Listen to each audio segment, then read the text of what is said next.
Hey guys, tonight we're stepping into the shadowy corners of a Victorian medicine cabinet, where innocent-looking amber bottles hold secrets that could explain some of the most puzzling behaviour in 19th century history. You're running your fingers along dusty shelves, past tinctures of mercury and bottles of cocaine-laced tooth drops, when you discover something that changed everything. Laudanum. This sweet, dark liquid wasn't just medicine. It was the drug that turned respectable Victorian ladies into unpredictable, sometimes violent shadows of themselves. The story may solve mysteries you never had an explanation for, like why so many hysterical women ended up in asylums, or why Victorian literature is filled with references to strange, dreamlike states of mind. So, before you explore the story with me, please take a moment to help me subscribe to the channel, like and share this video, or maybe leave a comment below. But make sure you do it when you really like what I bring to you. I'd love to know where and when you started watching this video, or perhaps you could share a compliment about what draws you to these historical mysteries. Now, let's keep the lights as soft as possible. Turn on the fan for a gentle sound to help the story feel more emotional, and let's embark on tonight's journey together. You're standing in your grandmother's attic on a rainy afternoon, sorting through decades of accumulated memories. The air smells of old wood and lavender sachets, and dust motes dance in the pale light filtering through a small window. Thunder rumbles softly in the distance, creating the perfect backdrop for discovery. Among the usual treasures, faded photographs, yellowed letters, and vintage clothing that carries the ghost scent of old perfume, you discover an ornate wooden box tucked behind a pile of hand-stitched quilts. Your fingers trace the intricate carving on its lid, feeling the smooth wood worn by countless hands before yours, before lifting it open with a satisfying creak that echoes through the quiet space. Inside, nestled in faded burgundy velvet that has lost its lustre over the decades, lies a collection of small glass bottles that seem to glow in the dim light. Each one bears an elegant label written in flowing Victorian script: laudanum, for relief of pain and nervous disorders. The bottles are beautiful, with their amber glass catching what little light reaches this forgotten corner, and their cork stoppers sealed with wax that has cracked with age.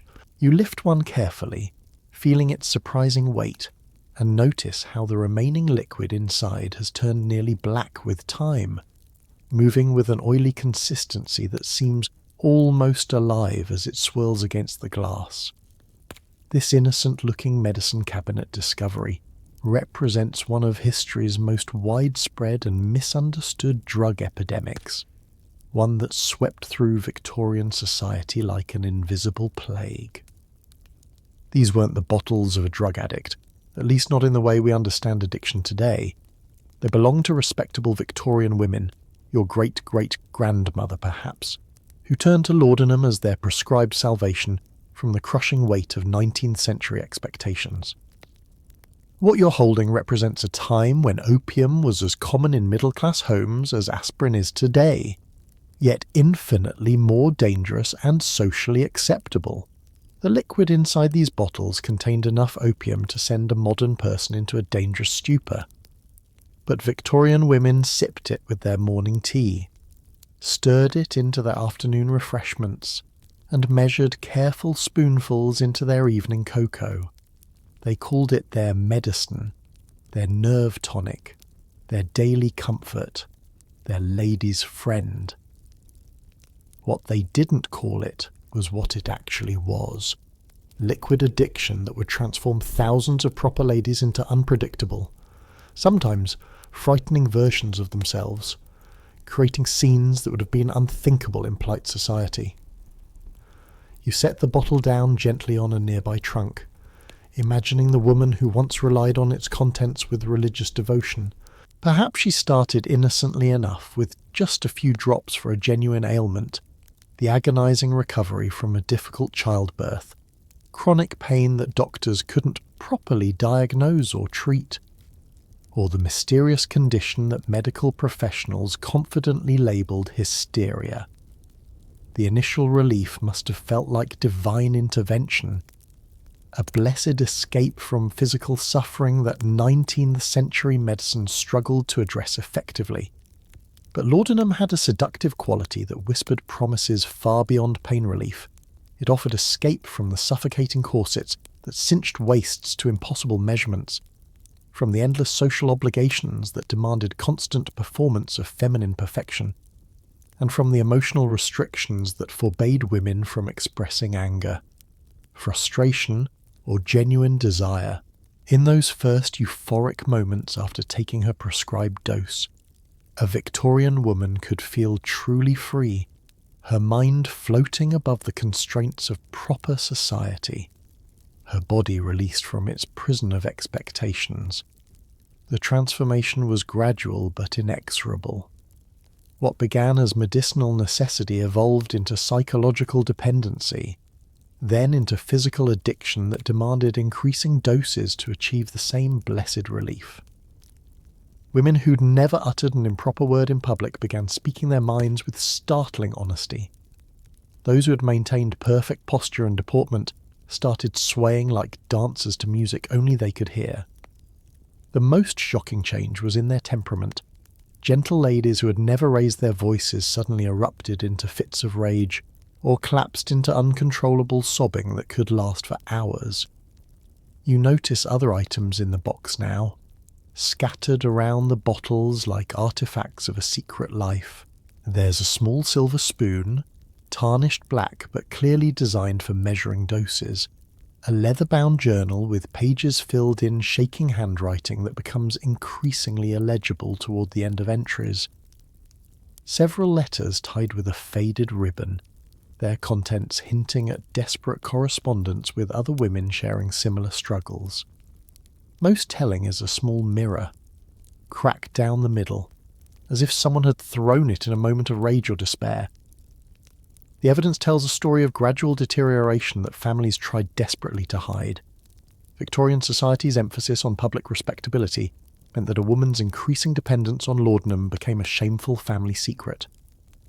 Servants were sworn to silence about their mistress's episodes. Husbands made excuses for their wives' absence from social gatherings. Children learned to tiptoe around mother during her difficult days. The very medicine that promised to make women better wives and mothers was slowly destroying the foundation of Victorian domestic life. As you examine a prescription bottle more closely, you notice the physician's name embossed on the label, Dr.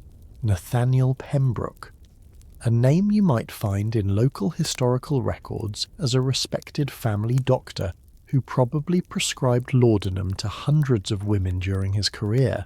Like his colleagues across Britain and America, Dr. Pembroke likely believed he was providing compassionate care to suffering women. The tragic irony is that these well-meaning physicians had created an epidemic of addiction while thinking they were curing female weakness and moral failings. Historians still argue whether Victorian doctors were criminally negligent or simply ignorant about opium's addictive properties. But the evidence suggests a troubling combination of both. The medical community treated laudanum as a miracle cure, prescribing it with the confidence of modern doctors recommending vitamins for everything from teething babies to grieving widows. Without understanding they were creating a generation of dependent patients. The irony is particularly bitter when you consider that these same doctors often diagnosed the very symptoms of laudanum addiction, mood swings, erratic behavior and nervous disorders, as signs of inherent female weakness requiring more medication. The bottles in your hands represent more than just medical history. They're evidence of a hidden epidemic that shaped an entire era's understanding of women, madness, and medicine, as you carefully return each bottle to its velvet nest. You can almost hear the whispered conversations between Victorian women, sharing their remedies and treatments in hushed tones, unaware that their salvation had become their curse. The rain continues to patter against the attic window, and you realise you're about to uncover a story that reveals the dark underbelly of an age remembered for its moral righteousness and social order. You hold these Victorian bottles while your mind travels backward through time, following the dark trail that brought opium from ancient fields to proper English drawing rooms. The journey of this deadly medicine begins thousands of years before your great-great-grandmother ever lifted that first amber bottle to her lips. In the fertile crescent of Mesopotamia, where humanity first discovered the intoxicating power of the poppy flower, picture yourself walking through ancient Sumerian fields around 3400 BCE, where farmers noticed something peculiar about certain flowers growing wild among their crops. The opium poppy, with its delicate petals ranging from white to deep purple, seemed innocent enough until someone discovered that scoring the seed pod released a milky latex that dried into a powerful resin. These early civilizations called it the plant of joy, and clay tablets from ancient Mesopotamia contain some of humanity's first written references to opium's ability to banish pain and sorrow. The ancient Egyptians elevated opium use to an art form, incorporating it into religious ceremonies and medical treatments. Egyptian physicians wrote detailed papyrus scrolls describing how to prepare opium for everything from calming crying infants to easing the passage of the dying. The Ebers Papyrus, dating from around 1550 BCE, contains over 700 medical formulas, many incorporating opium as a primary ingredient. Egyptian priests used opium during religious ceremonies to induce visions they believed connected them to the gods, while embalmers mixed it into the resins used for mummification, perhaps believing it would ease the deceased's journey to the afterlife. The drug spread through trade routes like honey, sweet and irresistible, moving from Egypt to Greece, where Hippocrates himself prescribed it for various ailments, though he warned against its potential for dependency, advice that would be tragically forgotten by Victorian doctors centuries later. Greek physicians called opium nepenthe, the same mythical drug that Helen of Troy used to banish sorrow in Homer's Odyssey. This literary connection established opium's reputation as a magical cure for emotional suffering, an idea that would persist well into the Victorian era. You can almost smell the exotic spices and feel the silk-laden breeze as you follow opium's path along the ancient trade routes. Arab merchants carried it across desert caravans to Asia, where Chinese alchemists transformed it into smoking preparations that would eventually devastate entire populations. The Arabs refined opium preparation techniques, creating more potent tinctures and developing the first standardized dosing methods. Islamic physicians like Ibn Sina, known in the West as Avicenna, wrote extensively about opium's medical applications while warning of its dangerous potential for creating dependency. But the Chinese also developed laudanum's earliest ancestor, liquid opium preparations mixed with wine or honey that were remarkably similar to what Victorian women would later sip with their afternoon tea. Chinese medical texts from the Tang dynasty describe elaborate opium-based remedies for everything from chronic pain to emotional distress, and archaeological evidence suggests that opium use was widespread among Chinese nobility by the 8th century CE. The truly pivotal moment in opium's journey to Victorian medicine cabinets came in 1527, when a Swiss physician named Paracelsus created what he called laudanum, from the Latin word laudare, meaning to praise. His formula combined opium with gold, pearls, coral, amber, and other precious substances, creating a medicine he claimed could resurrect the dead. While Paracelsus was clearly exaggerating, the man also believed he could create artificial humans in laboratory flasks. His laudanum did provide dramatic pain relief that seemed miraculous to 16th century patients, accustomed to crude surgical procedures without anesthesia. Paracelsus travelled throughout Europe demonstrating his miracle cure, performing dramatic public demonstrations where he would treat patients suffering from various ailments. His theatrical approach to medicine, combined with laudanum's undeniable effectiveness for pain relief, made him famous throughout European courts. Noble families began keeping supplies of laudanum for emergencies, establishing the precedent for opium's presence in wealthy households. Thomas Sydenham, an English physician known as the English Hippocrates, refined Paracelsus's formula in the 1660s, creating what became known as Sydenham's laudanum. His recipe was simpler but more potent. Opium dissolved in wine with saffron, cinnamon, and cloves for flavour. Sydenham famously declared that among the remedies which it has pleased Almighty God to give to man to relieve his sufferings, none is so universal and so efficacious as opium. This endorsement from such a respected physician gave laudanum the medical credibility it needed to spread throughout European society. Sydenham's influence cannot be overstated. His medical textbooks were used in European universities for over a century, ensuring that generations of physicians learned to prescribe opium-based remedies as first-line treatments.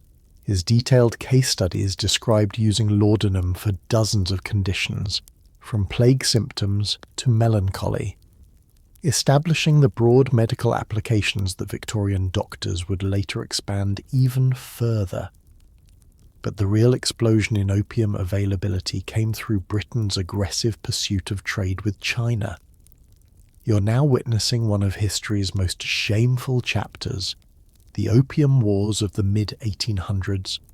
British merchants, particularly the East India Company, had grown frustrated with China's restrictions on foreign trade. The Chinese would only accept silver in exchange for their tea, silk, and porcelain, creating a massive trade imbalance that drained British coffers. The solution was as simple as it was morally bankrupt. Flood China with opium grown in British-controlled India. British merchants could trade Indian opium for Chinese goods, eliminating their silver shortage while creating millions of Chinese addicts. The East India Company established vast poppy plantations across Bengal and Bihar, employing thousands of Indian farmers in what amounted to industrial-scale drug production. British officials oversaw every step of the process, from planting to processing to shipping, creating a sophisticated narcotics operation that would make modern drug cartels envious.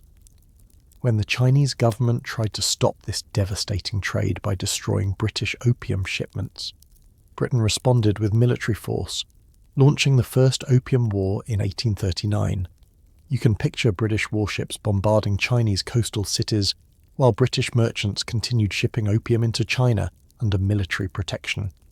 The Treaty of Nanking in 1842 forced China to pay massive reparations and open additional ports to British trade, ensuring a steady flow of opium profits. A Second Opium War from 1856 to 1860 further expanded British access to Chinese markets. Historians still argue whether the British government was primarily motivated by free trade principles or opium profits. But the result was clear. Britain became the world's largest opium dealer. The annual revenue from opium sales to China exceeded £6 million by the 1850s, roughly equivalent to hundreds of millions in today's currency. This massive income funded British colonial expansion, naval supremacy, and domestic infrastructure projects, making opium profits integral to Britain's imperial success. This massive opium trade infrastructure, built on the suffering of Chinese addicts, had an unexpected consequence for British society, with ships regularly arriving from India loaded with raw opium. British pharmaceutical companies could easily obtain the raw materials needed to mass-produce laudanum and other opium-based medicines. What had once been an expensive exotic drug became affordable enough for middle-class families to keep bottles in their medicine cabinets. The transformation of opium from exotic luxury to household staple happened with remarkable speed during the early Victorian era.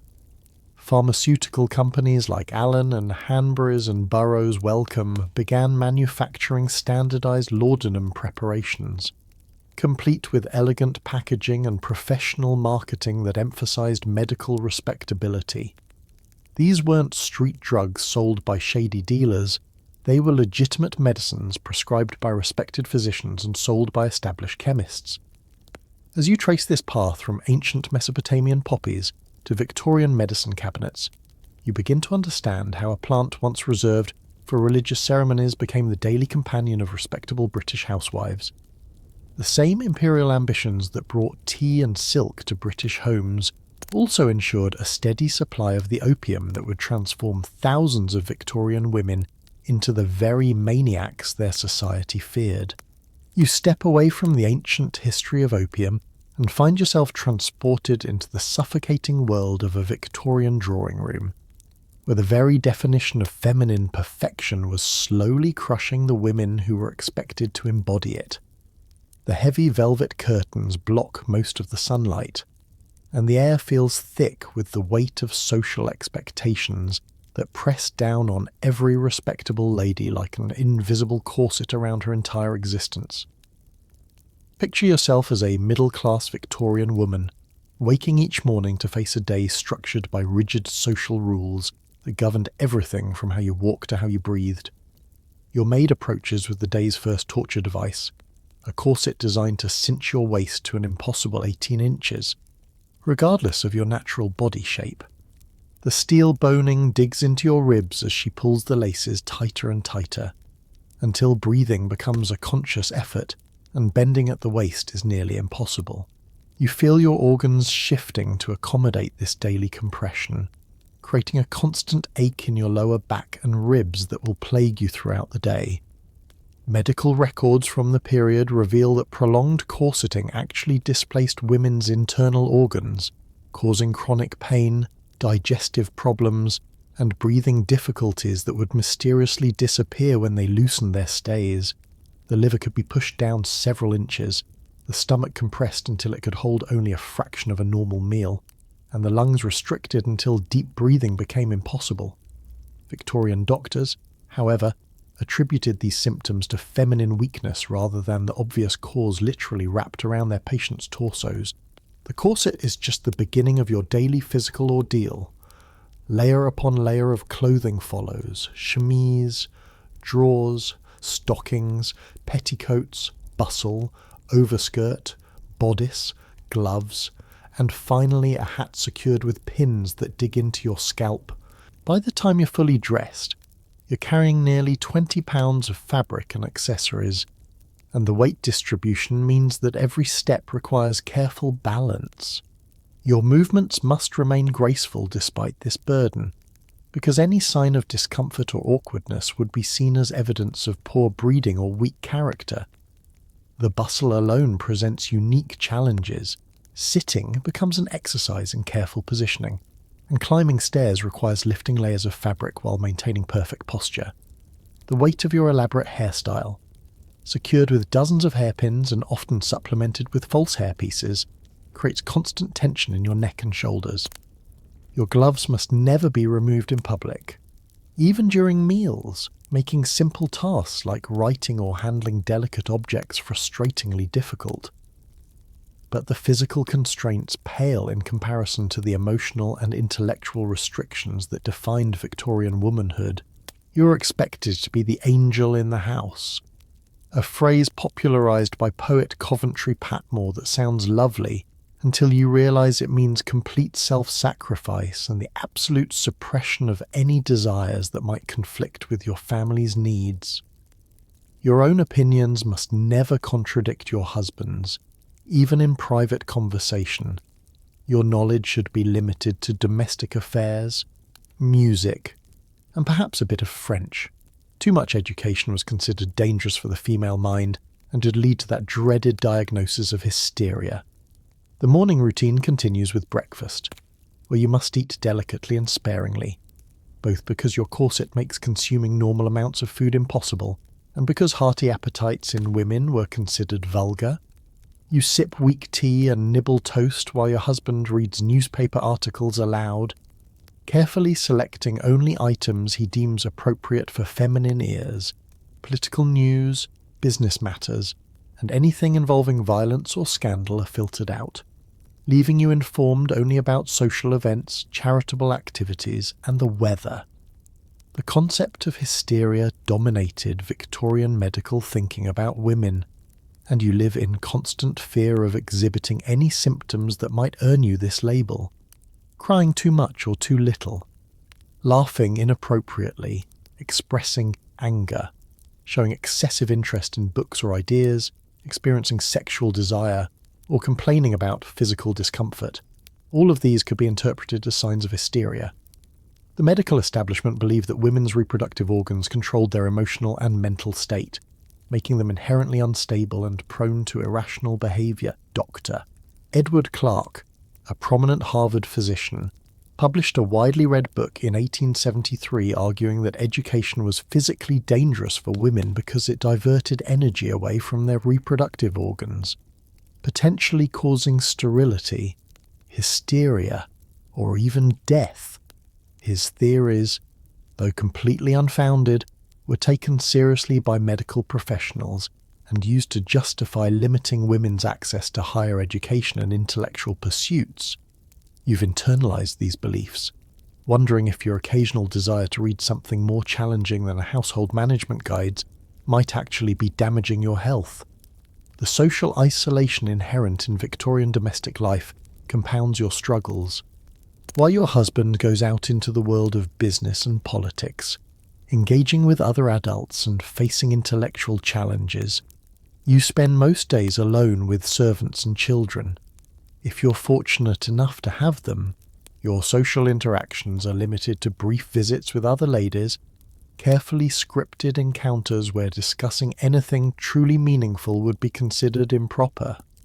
The conversation topics are restricted to household management, children's activities, fashion, and gentle gossip about mutual acquaintances.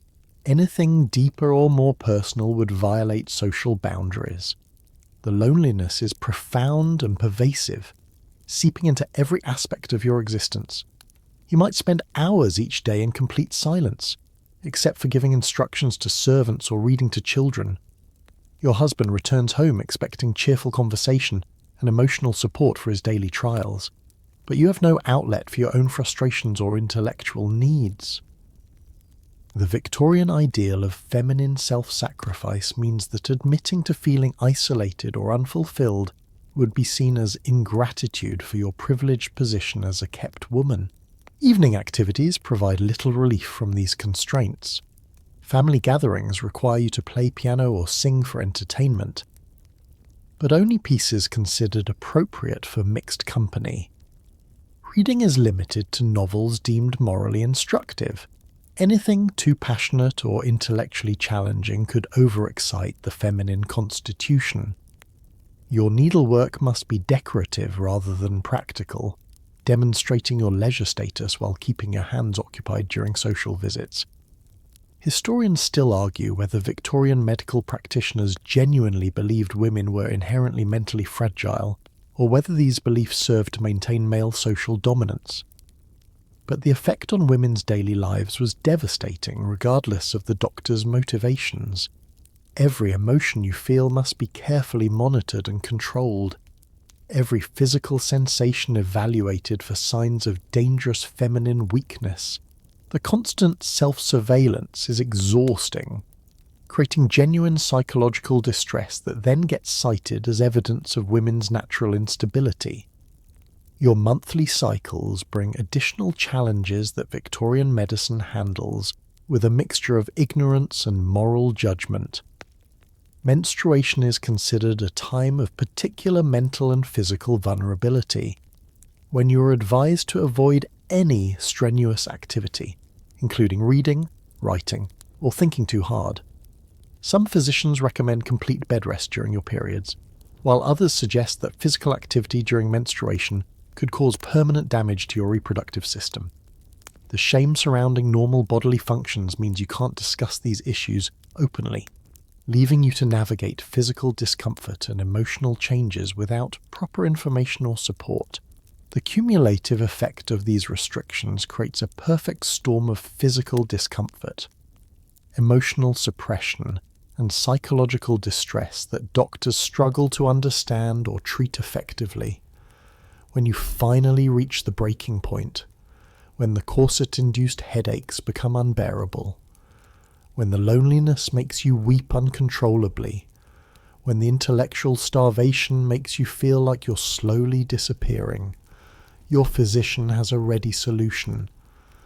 He reaches into his medical bag and produces a small amber bottle filled with laudanum, promising that this medicine will restore your feminine tranquility and help you embrace your natural role with proper contentment. You're sitting in a Victorian physician consultation room, watching as Doctor Pemberton adjusts his spectacles and examines the array of amber bottles lined up on his mahogany desk like liquid soldiers ready for medical battle. The gas lamp flickers softly, casting dancing shadows across the walls lined with leather-bound medical texts that contain more superstition than science. Heavy velvet drapes muffle the sounds of horse-drawn carriages outside, creating an atmosphere of hushed medical authority that makes you feel both reassured and slightly intimidated. You've come to him with complaints that seem perfectly reasonable to modern ears: chronic headaches from your daily corseting, sleeplessness from anxiety about your children's health, and persistent melancholy that you can't quite shake despite your comfortable circumstances. The good doctor nods sympathetically as you describe your symptoms, occasionally making notes with his fountain pen in a leather-bound journal filled with similar cases. His consultation room reflects his professional status. Persian rugs, oil paintings of distinguished medical predecessors, and shelves lined with medical instruments that gleam with brass and steel authority. What you don't realise is that you've just described the perfect candidate for laudanum treatment, according to Victorian medical wisdom. Doctor. Pemberton reaches for one of his bottles and begins explaining how this miraculous tincture will restore your natural feminine equilibrium and allow you to fulfill your domestic duties with renewed vigour and contentment. Laudanum, he says in his most reassuring bedside manner, polishing the bottle's amber surface with a silk cloth, is nature's own remedy for the delicate constitutions that characterise the gentler sex. He measures out exactly 15 drops into a small crystal glass of water, stirring it with a silver spoon until the liquid turns a pale amber colour that catches the lamplight like liquid gold. This preparation contains the finest opium from our colonies in India, combined with alcohol to aid absorption and a touch of saffron for palatability. It will calm your nerves, ease your headaches, and restore the natural tranquility that is woman's greatest virtue. Doctor. Pemberton's confidence is absolute and infectious. He speaks of laudanum with the same reverence that medieval monks might have reserved for holy relics, explaining how this ancient medicine has been refined by centuries of medical progress to provide the perfect treatment for feminine ailments. His training at Edinburgh Medical School, he mentions proudly, included extensive study of opiate therapies under professors who had pioneered their use in treating what they called nervous disorders of the fairer sex. The first dose seems like divine intervention. Within minutes of drinking the slightly bitter mixture, you feel a warm, spreading sensation through your chest and limbs, as if someone had wrapped you in the softest cashmere shawl. The constant ache in your ribs from your corset fades to a dull whisper.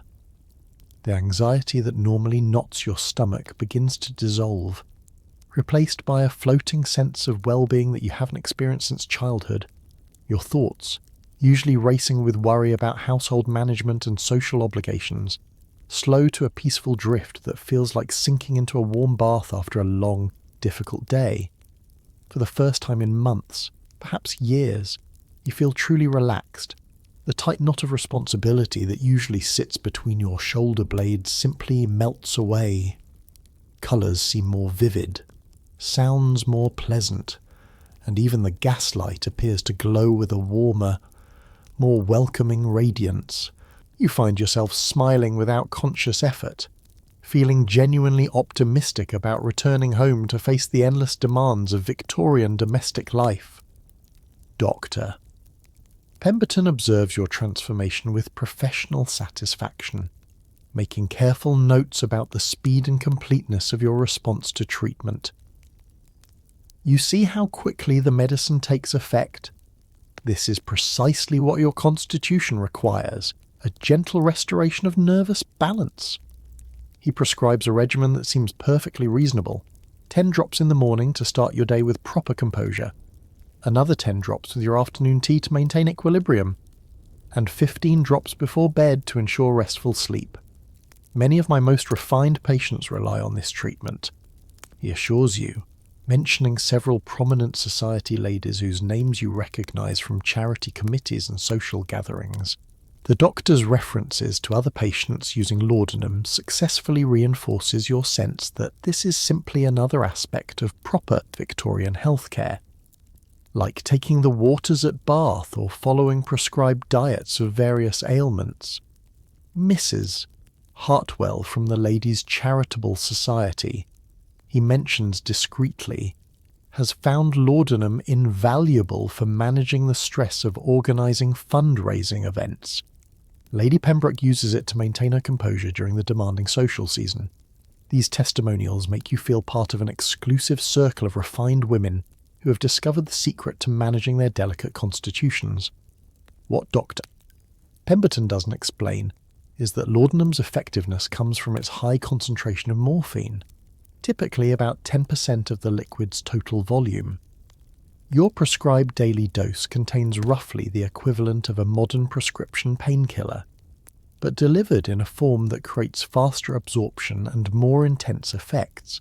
The alcohol component, often comprising another 10 to 15% of the mixture, adds its own intoxicating properties while helping the opium cross more quickly into your bloodstream. Victorian physicians like Dr.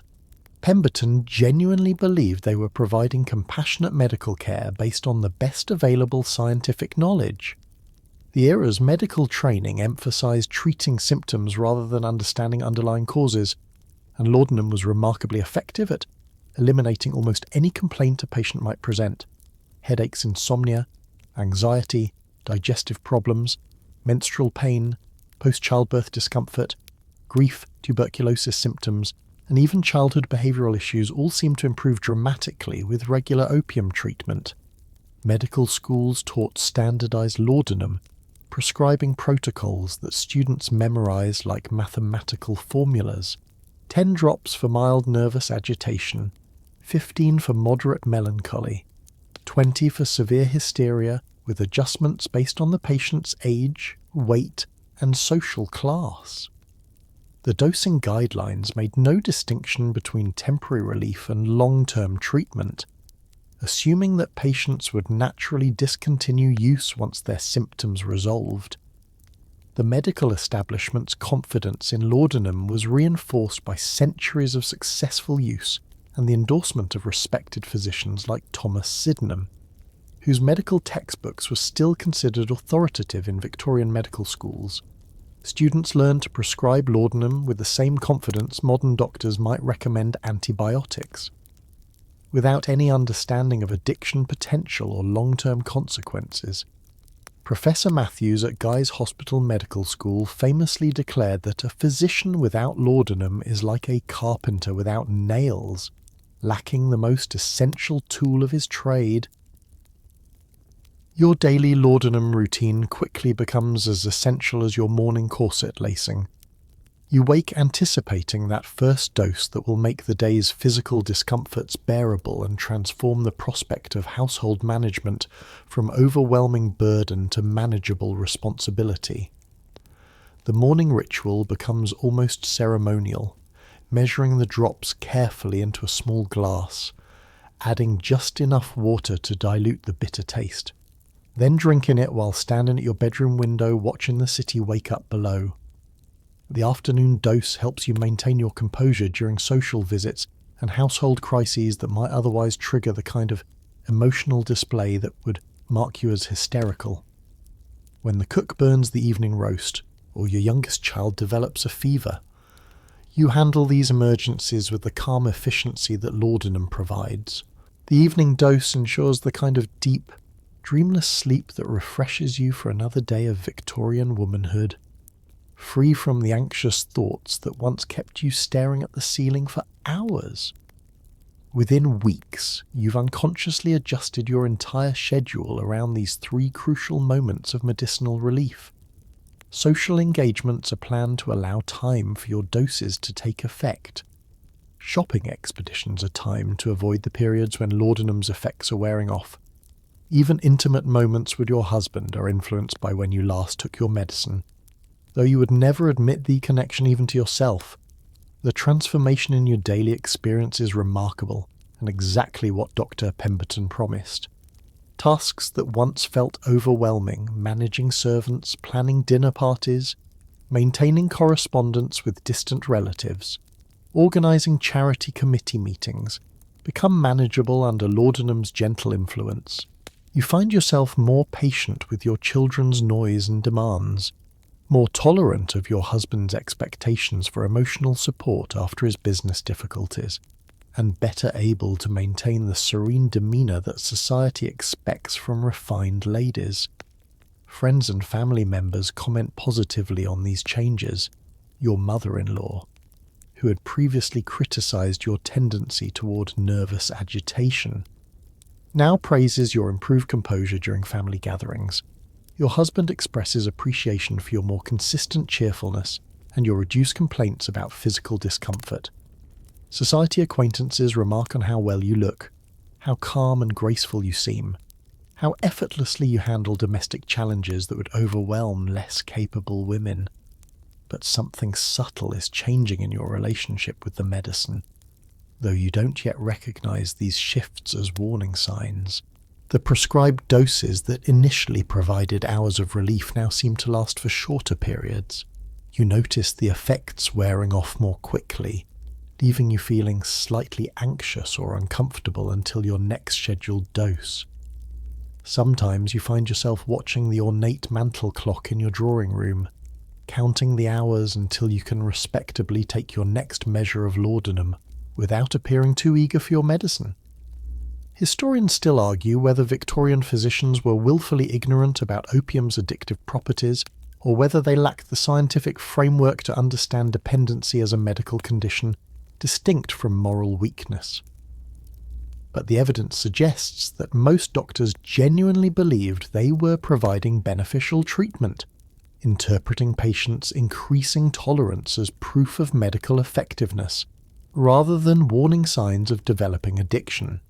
You're gliding through the ornate corridors of Belmont Manor, where Lady Catherine Ashworth hosts her famous afternoon salons.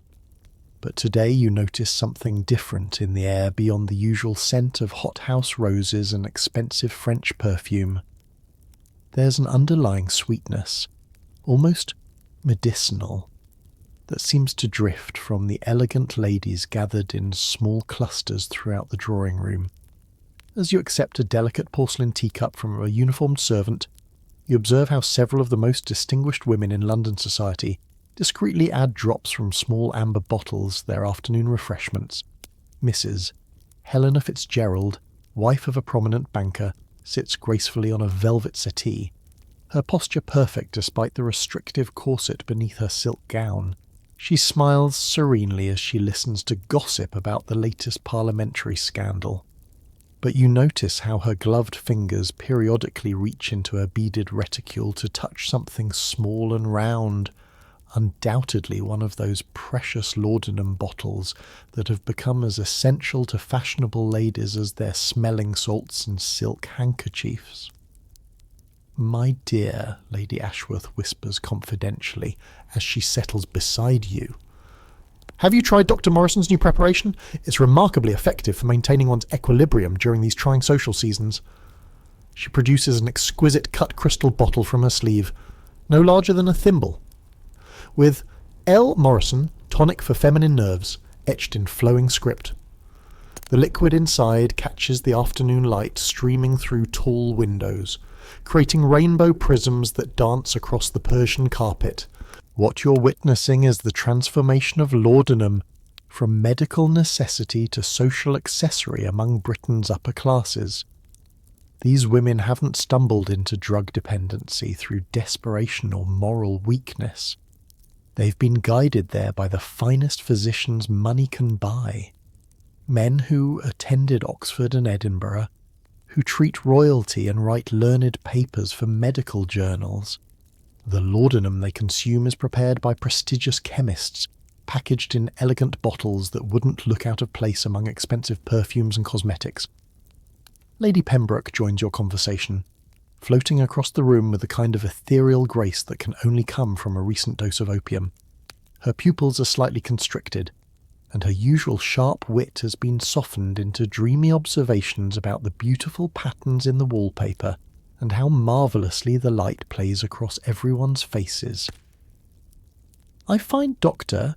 Whitmore's formula particularly suited to social gatherings, she confides, producing her own bottle, this one made of deep blue glass with silver filigree work.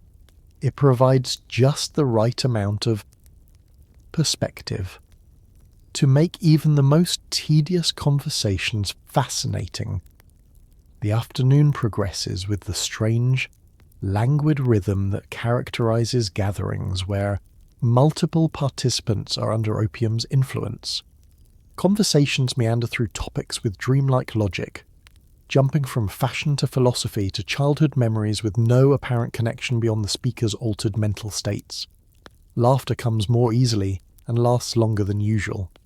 Several ladies become unusually animated, sharing personal details they would normally keep private, while others sink into contemplative silences that might last for minutes at a time. You observe Mrs. Blackwood, whose husband recently suffered significant financial losses in a railway speculation scheme, maintaining perfect composure despite what should be devastating social embarrassment. Under laudanum's influence, the potential loss of their country estate and London townhouse seems like distant concerns rather than immediate catastrophes. She speaks of possibly having to dismiss half their servants with the same dreamy detachment she might use to discuss changing her hairstyle. The most telling moment comes when young Miss Adelaide Thornton, barely 18 and recently married, begins weeping over her teacup for no apparent reason. The other ladies respond not with alarm but with knowing sympathy, several producing their own bottles to offer her comfort. Lady Ashworth explains matter-of-factly that Adelaide is still adjusting her constitution to married life and needs slightly stronger medicine than unmarried girls require. The casual way these respectable women discuss dosages and effectiveness reveals how thoroughly laudanum has been integrated into their understanding of feminine health care. Dr. Edmund Hartwell, Lady Ashworth's personal physician, arrives for his weekly consultation disguised as a social call. He moves through the room with professional discretion, engaging in light conversation while observing his patients' responses to their prescribed treatments. You watch him make mental notes as he speaks with each woman, assessing their speech patterns, pupil dilation, and general demeanour to determine whether dosage adjustments might be necessary. Mrs. Fitzgerald seems to be responding beautifully to the increased morning dose, he murmurs to Lady Ashworth, though she might benefit from a lighter afternoon preparation to maintain social alertness. His recommendations sound like discussions of fashion accessories rather than medical interventions, and the ladies receive his advice with the same attention they might give to suggestions about jewellery or hairstyles. The afternoon's entertainment reveals another dimension of high society laudanum culture. Lady Pembroke performs a piano piece with unusual emotional intensity. Her normally precise technique transformed into something more expressive and free-flowing. Mrs. Hartington recites poetry with a passionate delivery that would normally embarrass her reserved personality. Several ladies engage in conversations about literature, art, and music with insights they would never express in their normal social interactions. Historians still argue whether these gatherings represented genuine artistic salons enhanced by opium's creativity-stimulating effects, or simply the collective delusions of addicted women. But the participants themselves felt they were experiencing elevated cultural experiences. The laudanum seemed to strip away social inhibitions and conventional thinking, allowing these highly educated but normally constrained women to express ideas and emotions that Victorian society typically suppressed. The servants at these gatherings develop their own expertise in managing opium-influenced guests. Footmen learn to move more slowly and speak more softly to avoid startling ladies whose senses have been heightened by laudanum. Housemaids become skilled at cleaning up the inevitable spills that occur when guests lose track of their teacups or misjudge distances. The cook prepares lighter refreshments, knowing that opium typically suppresses appetite while making sweet flavours more appealing. As evening approaches, you notice the gradual changes in the gathering's atmosphere. Earlier euphoria gives way to contemplative quiet. Some ladies become fixated on specific objects, staring at candle flames, tracing patterns in fabric, or listening intently to sounds that others cannot detect. A few experience what they delicately call the vapors, sudden emotional shifts that send them retreating to quiet corners or requesting private conversations with their hostess. Lady Ashworth manages these developments with practiced skill, maintaining the appearance of a normal social gathering while discreetly addressing the needs of guests whose laudanum effects are becoming more pronounced. She arranges for quiet seating areas, provides additional refreshments for those experiencing nausea, and ensures that carriages are available for ladies who suddenly feel the need to return home to the privacy of their own chambers. The most sophisticated aspect of this high society laudanum culture is its self-perpetuating nature. Newcomers to these circles quickly learn that participation requires the right kind of medicinal support. Established members become informal mentors, recommending physicians, sharing preferred formulations, and offering guidance on managing dosages for different social occasions. What begins as medical treatment evolves into an essential skill for navigating elite social networks. As you prepare to leave Belmont Manor, Lady Ashworth presents you with a small gift, an ornate silver case designed to hold laudanum bottles discreetly. Every refined lady needs proper accessories for her constitutional requirements, she explains with a knowing smile. The case is beautiful enough to display openly, yet designed to conceal its true purpose from servants and family members who might not understand the medical necessity of its contents. Your carriage ride home passes in a haze of opium-enhanced sensations. The rhythm of hooves on cobblestone sounds musical. The gas streetlights create halos of warm colour, and even the harsh London air seems perfumed with mysterious fragrances. You realise that you've been inducted into a secret society that exists within respectable Victorian culture, one where Britain's most privileged women have found a pharmaceutical solution to the emotional and physical constraints of their gilded lives.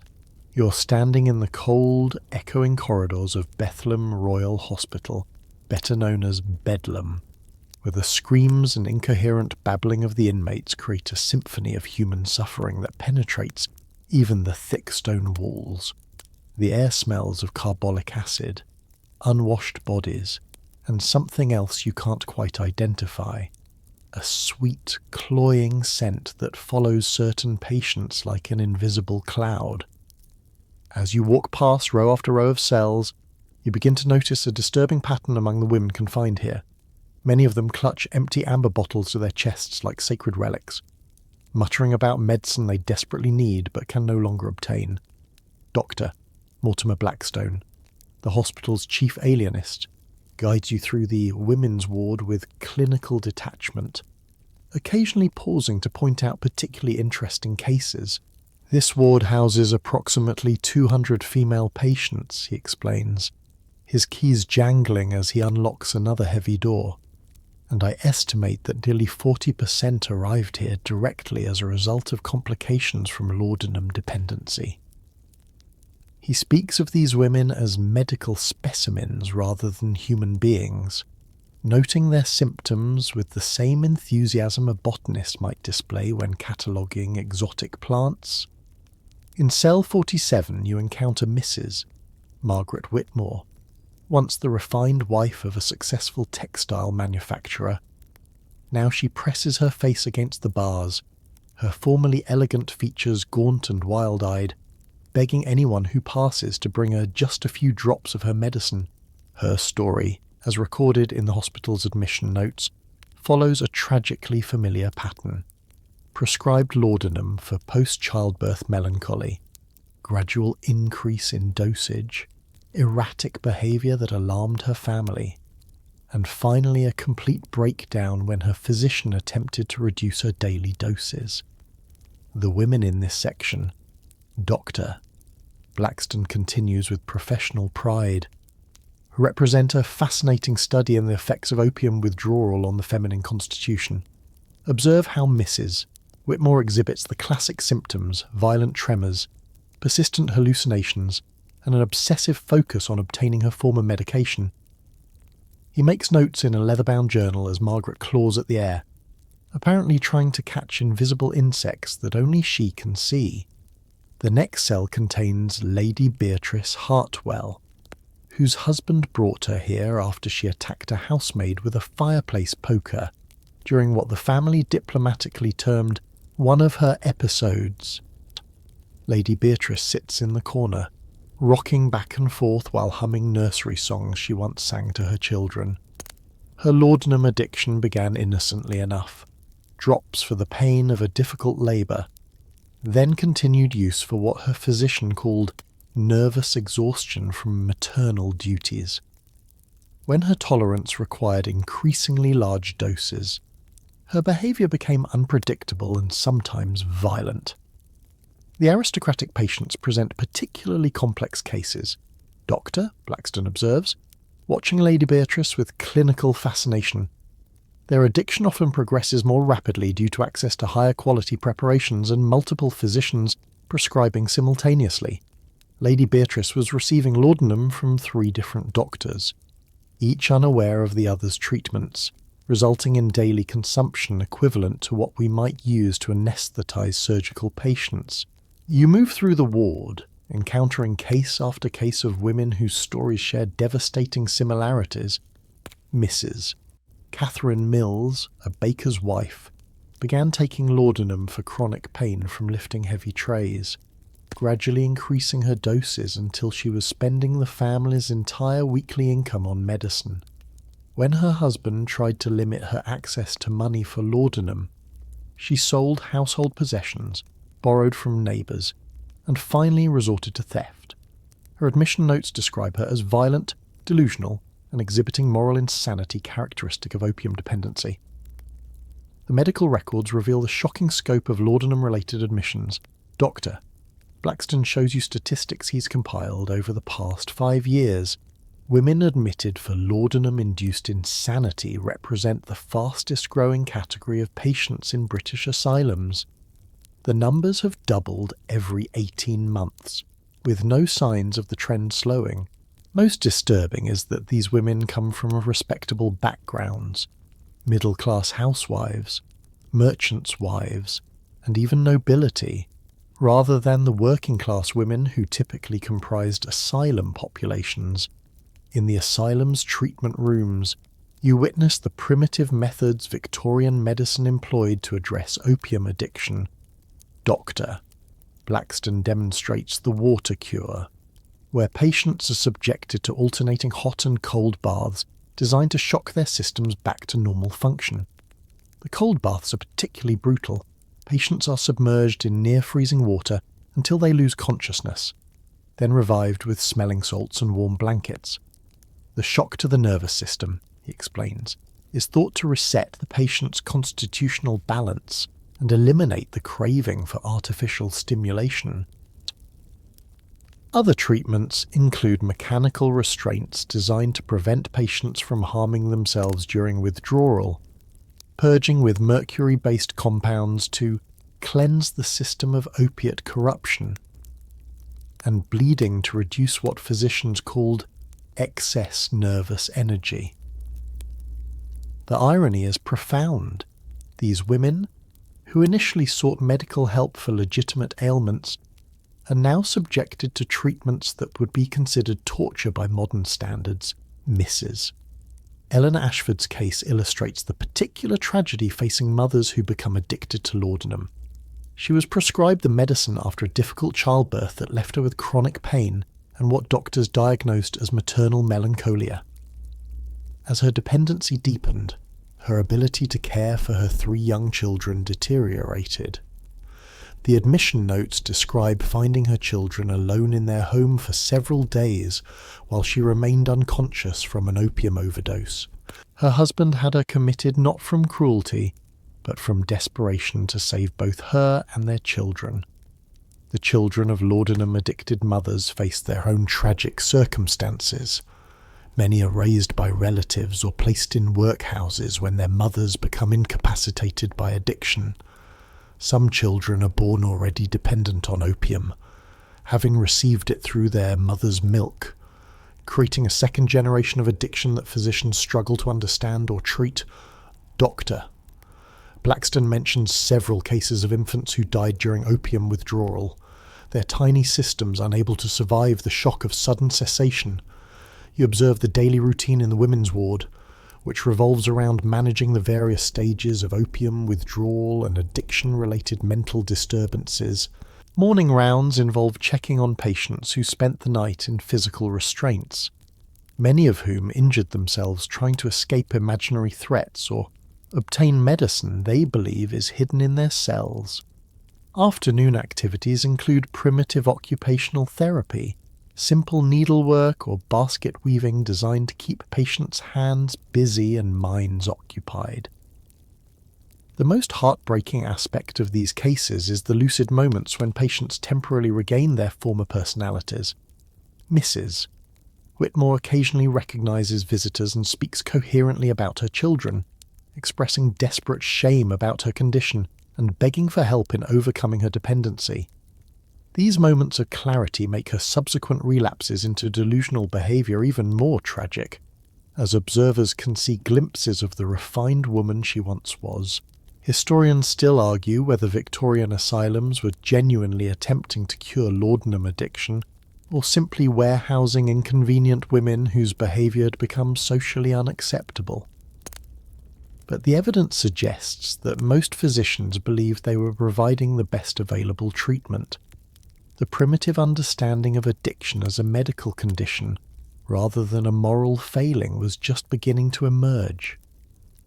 And treatment methods reflected this confusion about whether dependency represented physical illness, mental weakness, or spiritual corruption. Doctor. Blackstone's records reveal another disturbing pattern: the high rate of laudanum addiction among the wives and daughters of physicians themselves. Several doctors' families are represented in the asylum population, suggesting that medical professionals' easy access to opium preparations created particular risks for their own households. These cases are handled with special discretion, often listed under false names or euphemistic diagnoses to protect professional reputations. The financial burden of caring for laudanum-addicted women falls heavily on families and institutions. Private patients like Lady Beatrice pay substantial fees for confinement, but most families eventually exhaust their resources supporting a dependent member's medical treatment. The resulting admissions to county asylums strain public resources and create overcrowding that makes effective treatment even more difficult. As you prepare to leave Bethlehem, Doctor, Blackstone shares his most troubling observation. The rate of laudanum-related admissions continues accelerating, with no signs of medical or social recognition of the growing epidemic. These women, he says, gesturing toward the cells full of former ladies and respectable wives, represent merely the visible portion of a much larger problem. For every woman confined here, dozens more remain in private homes, their families managing their addiction in secret to avoid social disgrace. You're settling into the dimly lit study of Elizabeth Barrett Browning, where the gas lamps cast dancing shadows across stacks of manuscript pages scattered around a well-worn writing desk. The air carries the familiar sweet scent you've learned to associate with laudanum, mixed with the smell of ink, parchment, and the hothouse flowers that poets seem to favour. Elizabeth sits at her desk, a small amber bottle within easy reach of her writing hand, and you realise you're about to witness how opium's influence shaped some of the most celebrated literature of the Victorian era. The medicine opens doors in my mind, Elizabeth confides as she measures drops into a crystal glass, her movements practised and precise. Without it, the pain from my spinal injury makes concentration impossible. But with just the right amount, she pauses to sip her laudanum-laced water, then continues with a dreamy smile. The words flow like music, and I can see connections between ideas that remain hidden in ordinary consciousness. Her eyes take on that familiar glazed quality you've observed in other laudanum users, but her voice becomes more animated as she describes the creative process under opium's influence. What you're witnessing represents a fascinating and troubling intersection between pharmaceutical dependency and literary genius. Elizabeth's laudanum use began legitimately, prescribed for the chronic pain and breathing difficulties that plagued her since childhood, but evolved into something far more complex. She discovered that opium didn't just relieve physical suffering, it transformed her mental processes in ways that seemed to enhance her poetic abilities. Under laudanum's influence, she wrote some of her most acclaimed works, including passages from Aurora Leigh and many of the sonnets from the Portuguese. The study walls are lined with portraits of other literary figures whose creative processes were similarly influenced by opium. Samuel Taylor Coleridge gazes down from one frame, his eyes holding the same dreamy intensity you've seen in contemporary laudanum users. His masterpiece, Kubla Khan, famously emerged from an opium-induced dream state. Though he claimed the poem was incomplete because a visitor interrupted his drug-enhanced reverie, the connection between opium and creative inspiration has become so established that some writers view laudanum dependency as an occupational hazard rather than a medical condition. Elizabeth shows you her writing routine, which revolves entirely around carefully timed laudanum doses. She takes her first measure upon waking, allowing the medicine time to work before beginning her morning correspondence. The afternoon dose comes before her serious writing sessions, when she works on poetry and longer prose pieces. Evening doses help her review and revise the day's work, often leading to insights that seemed impossible during more sober moments. People assume the laudanum makes me drowsy or confused, she explains while examining a recent poem, but the opposite is true.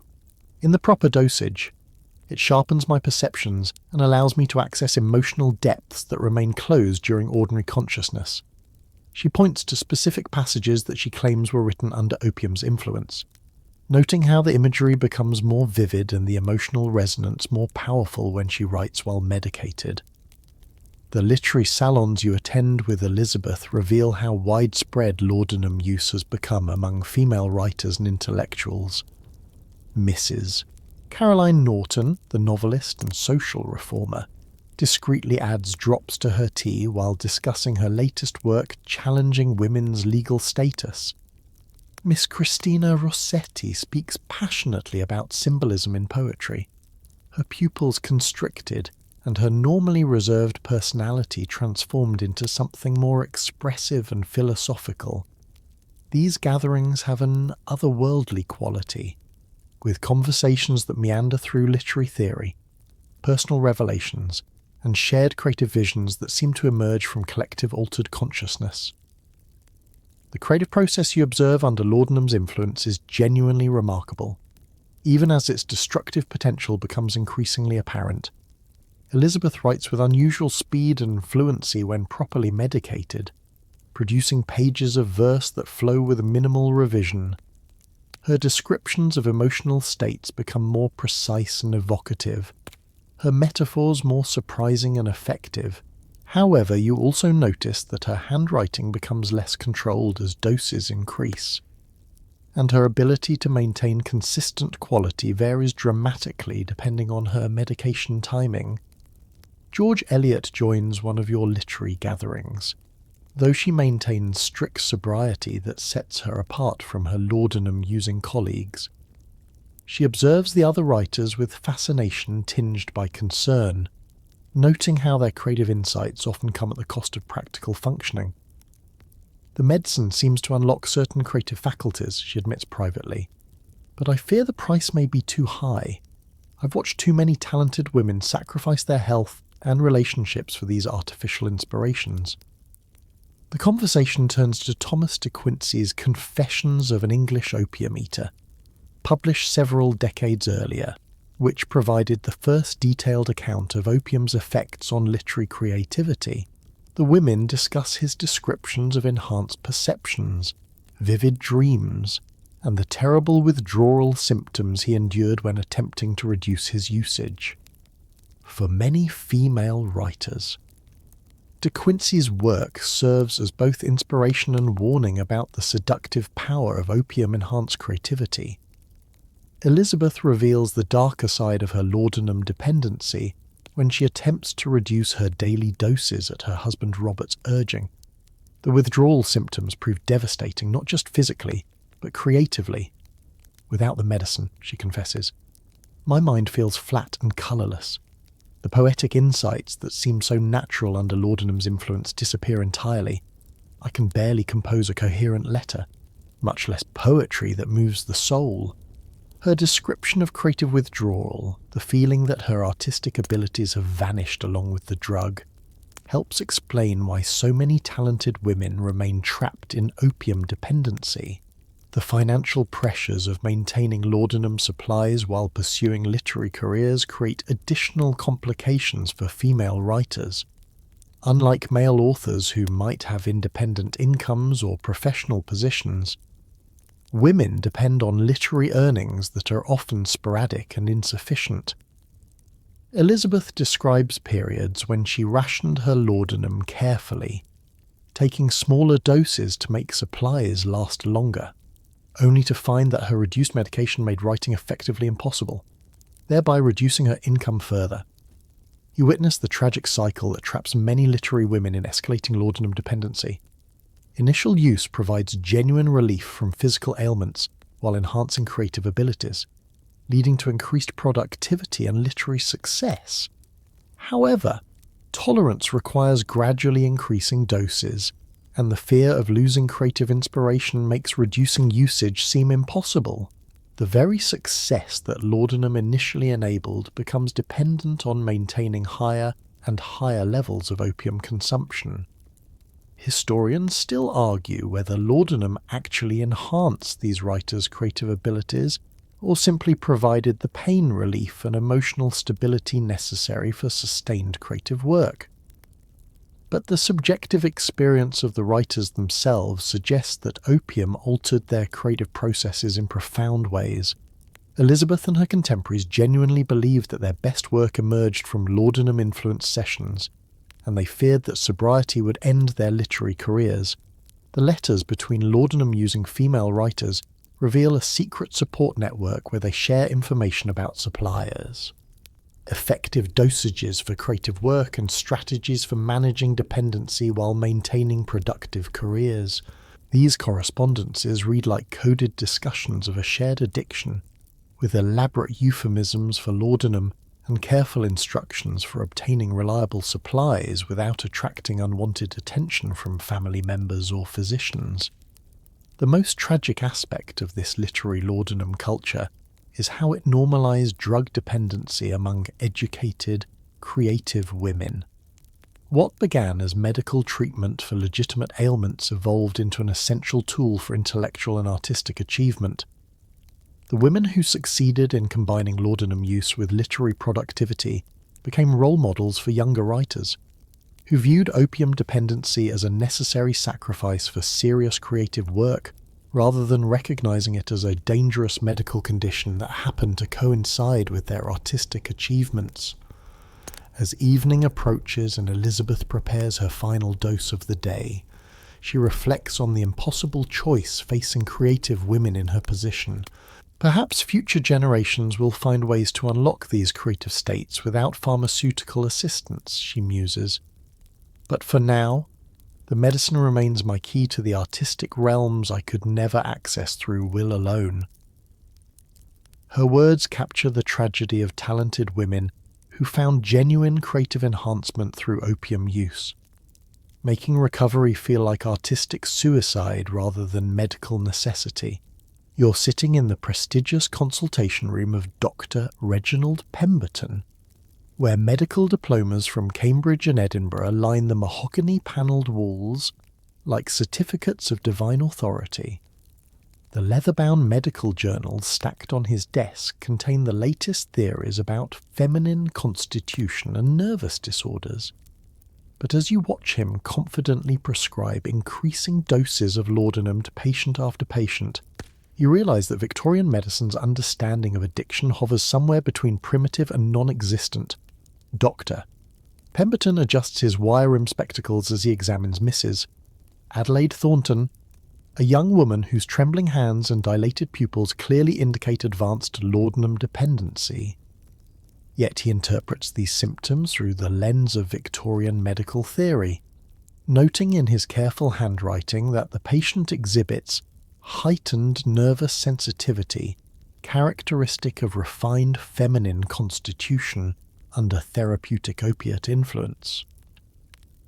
What modern medicine would recognise as classic withdrawal symptoms, he diagnoses as evidence that his treatment is working exactly as intended.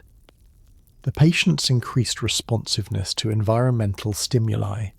He explains to his medical assistant while Mrs. Thornton sits nearby, clearly struggling to maintain composure, demonstrates the laudanum's beneficial effects on her nervous system. We shall increase the morning dose to 25 drops and add an additional 15 drops at midday to maintain therapeutic equilibrium. His confidence is absolute, backed by medical training that taught him to view opium as one of medicine's most reliable and beneficial substances. The medical education that shaped Dr. Pemberton's understanding of laudanum reflects the broader ignorance of his era regarding addiction mechanisms. At Edinburgh Medical School, students learned that opium dependency resulted from moral weakness rather than physiological changes in brain chemistry. Professors taught that properly bred patients, particularly refined ladies, possess sufficient willpower to discontinue medication when their underlying conditions improved. The concept that the medicine itself could create irresistible physical cravings was simply not part of medical thinking. Doctor. Pemberton's case notes reveal the systematic way Victorian physicians misinterpreted addiction symptoms. When patients reported that their prescribed doses no longer provided adequate relief, doctors viewed this as evidence of underlying condition progression rather than tolerance development. Increased irritability between doses was attributed to returning nervous disorders rather than withdrawal symptoms. The desperate behaviour exhibited by patients seeking additional laudanum was diagnosed as hysteria, requiring stronger medication rather than dependency requiring gradual reduction. You observe, Doctor, Pemberton's morning routine, which includes reviewing correspondence from colleagues across Britain who share their experiences with opiate therapy. Doctor. Morrison in Bath reports excellent results treating feminine melancholia with graduated laudanum increases. Doctor. Whitmore in Manchester describes a new preparation combining laudanum with chloral hydrate that provides remarkable tranquilizing effects for agitated female patients. These professional exchanges reinforce each doctor's confidence that they're participating in cutting-edge medical practice, rather than creating widespread addiction. The pharmaceutical industry that supplies these physicians operates with equally dangerous ignorance about their product's addictive potential. You visit the laboratories of Burroughs Wellcome, where chemists prepare standardized laudanum solutions with scientific precision while remaining completely unaware of the neurological changes their products create in regular users. The quality control focuses entirely on opium concentration and alcohol content, with no consideration of dependency risks or withdrawal management.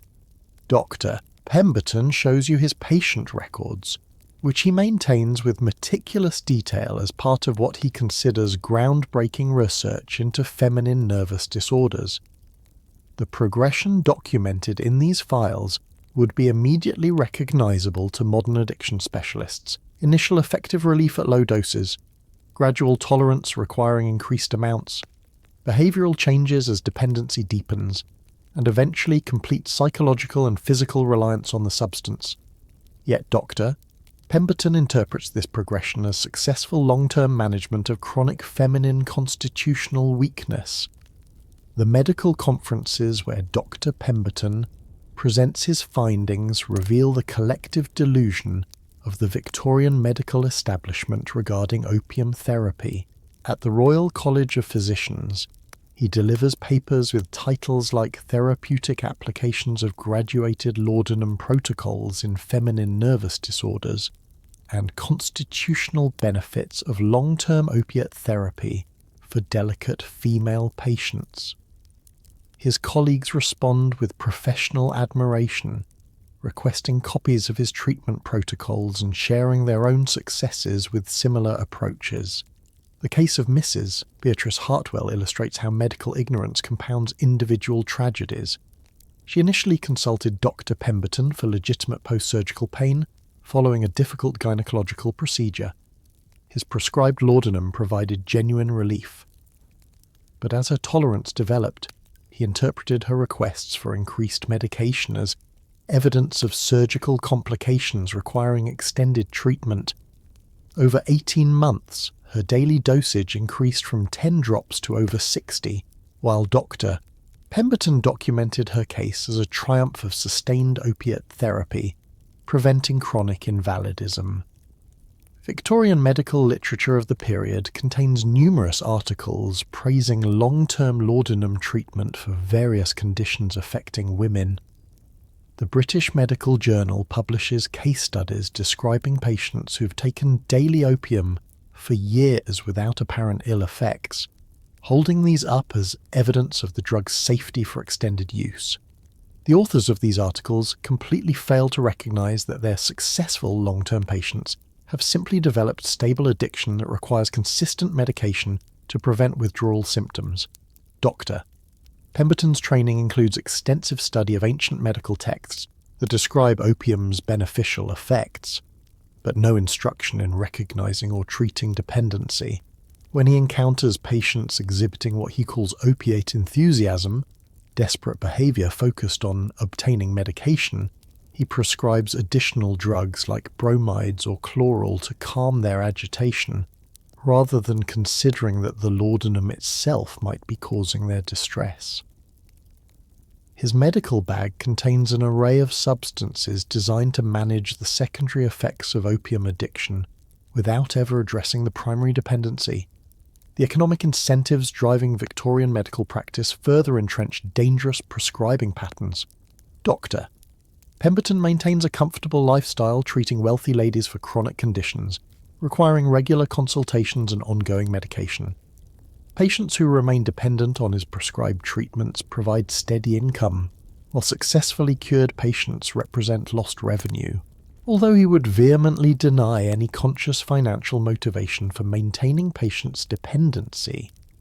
The economic structure of private medical practice creates subtle pressure to continue treatments that keep patients returning regularly. The consultation you observe with Lady Catherine Ashworth demonstrates how social status influences medical decision-making in ways that increase addiction risk. Because Lady Ashworth is wealthy and socially prominent, Dr. Pemberton prescribes higher quality laudanum preparations in elegant bottles, assumes she can safely self-administer larger doses, and accepts her reports of symptom severity without question. Her refinement and intelligence convince him that she couldn't possibly develop the kind of desperate dependency he associates with lower-class patients, making him blind to clear signs of escalating addiction. Historians still argue whether Victorian physicians like Dr. Pemberton were willfully negligent or genuinely ignorant about opium addiction, but the evidence suggests a complex mixture of both. The medical education system provided no framework for understanding dependency as a distinct medical condition.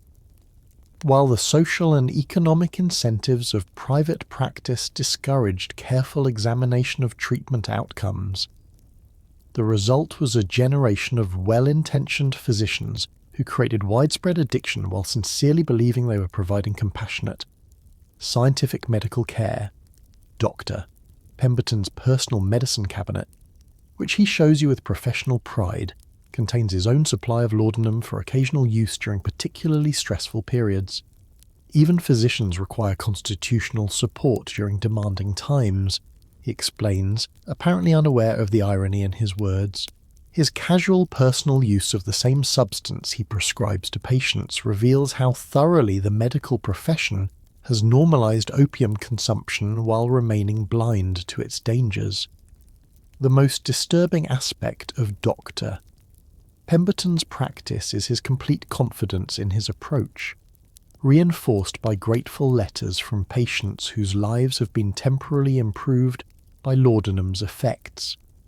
These testimonials, which he keeps in a special folder marked Therapeutic Successes, describe dramatic relief from various ailments and express heartfelt appreciation for his skilled treatment.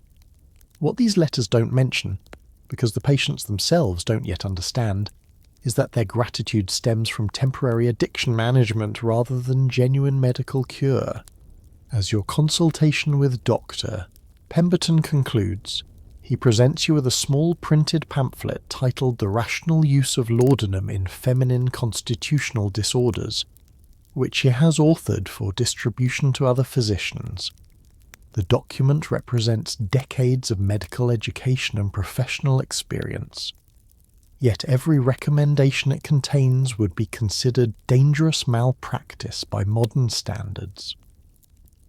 You realize that you're holding evidence of how good intentions, combined with ignorance and social pressure, can create medical disasters that destroy thousands of lives while maintaining the appearance of scientific progress. You're creeping through the fog-shrouded alleyways behind Whitechapel's commercial district, where the respectable facade of Victorian society gives way to a shadowy economy built on desperation and addiction. The gas streetlights barely penetrate the thick London fog, and you can hear the click of heels on wet cobblestones as well-dressed women hurry through passages they would never acknowledge visiting in daylight. What you're witnessing is the birth of an underground network that serves the growing population of laudanum-dependent ladies whose prescribed medications no longer satisfy their escalating needs. Mrs. Helena Fitzgerald, whom you recognised from Lady Ashworth's elegant salon just weeks ago, pulls her silk-lined cloak tighter as she approaches a nondescript door marked only with a small brass plate reading J. Whitmore, Chemist. Her gloved hands shake slightly as she raps out what sounds like a coded pattern, and you realise that this respectable banker's wife has learned the secret signals necessary to obtain laudanum supplies beyond what her physician prescribes. The transformation from drawing-room lady to clandestine drug purchaser has happened with frightening speed. The door opens to reveal Mr. Jeremiah Whitmore, a thin man whose legitimate chemist license allows him to operate this quasi-legal business serving customers whose needs have outgrown conventional medical channels.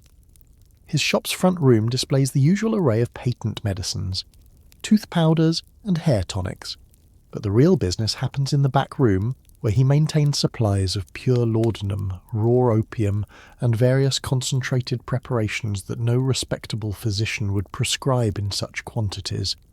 Mrs. Fitzgerald, Mr. Whitmore greets his customer with professional discretion. Your usual preparation. He produces a bottle significantly larger than anything Dr. Pemberton would provide, containing laudanum concentrated to nearly twice the strength of standard medical formulations. The price, 2 guineas, represents more than most working families earn in a month, but Mrs. Fitzgerald pays without hesitation, her desperation overriding any concern about the financial drain on her household budget.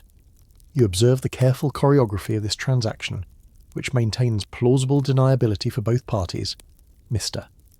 Whitmore never explicitly acknowledges that he's selling addiction supplies to dependent patients, instead discussing constitutional tonics for nervous ladies and strengthened preparations for persistent ailments. Mrs. Fitzgerald never admits to exceeding her prescribed dosages, instead explaining that her physician's treatment requires supplementation during particularly demanding periods. This elaborate dance of euphemisms allows both parties to avoid confronting the reality of their illegal drug transaction. The customer base for these underground suppliers reveals the broad social reach of laudanum addiction among Victorian women. You witness Lady Catherine Ashworth's personal maid purchasing supplies on her mistress's behalf, using money carefully counted from the household's domestic budget. Miss Adelaide Thornton arrives in a hired cab. Having told her husband she was shopping for household linens, Mrs. Margaret Whitmore appears shortly before closing time. When fewer customers might recognise the wife of a prominent textile manufacturer engaging in what amounts to black market drug purchases, Mr. Whitmore explains his business philosophy with the rationalisation common among Victorian entrepreneurs operating in legal grey areas.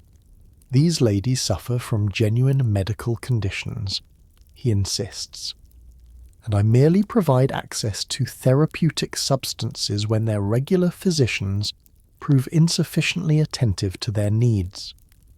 The medical establishment's conservative approach to dosing often leaves patients undertreated and unnecessarily suffering.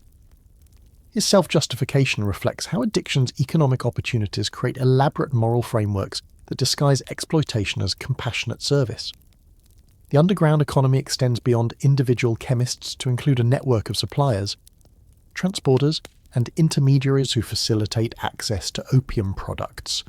You follow Mrs. Fitzgerald to a second location, a boarding house in Bloomsbury where Mrs. Agatha Crowley operates what she calls a ladies' rest establishment.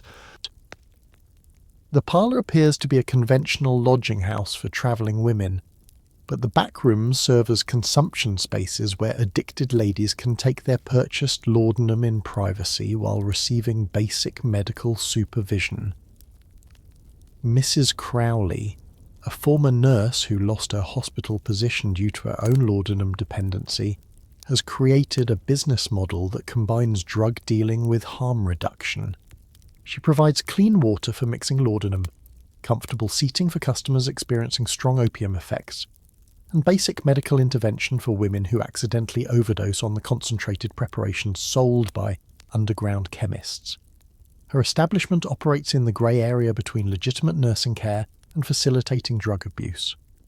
The financial dynamics of this underground economy reveal how addiction transforms respectable women into participants in illegal commerce. Mrs.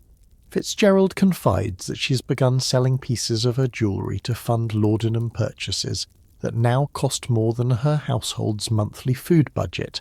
Lady Pembroke has started placing unusual demands on her dress allowance, claiming she needs additional funds for special fabrics that actually go toward purchasing opium supplies.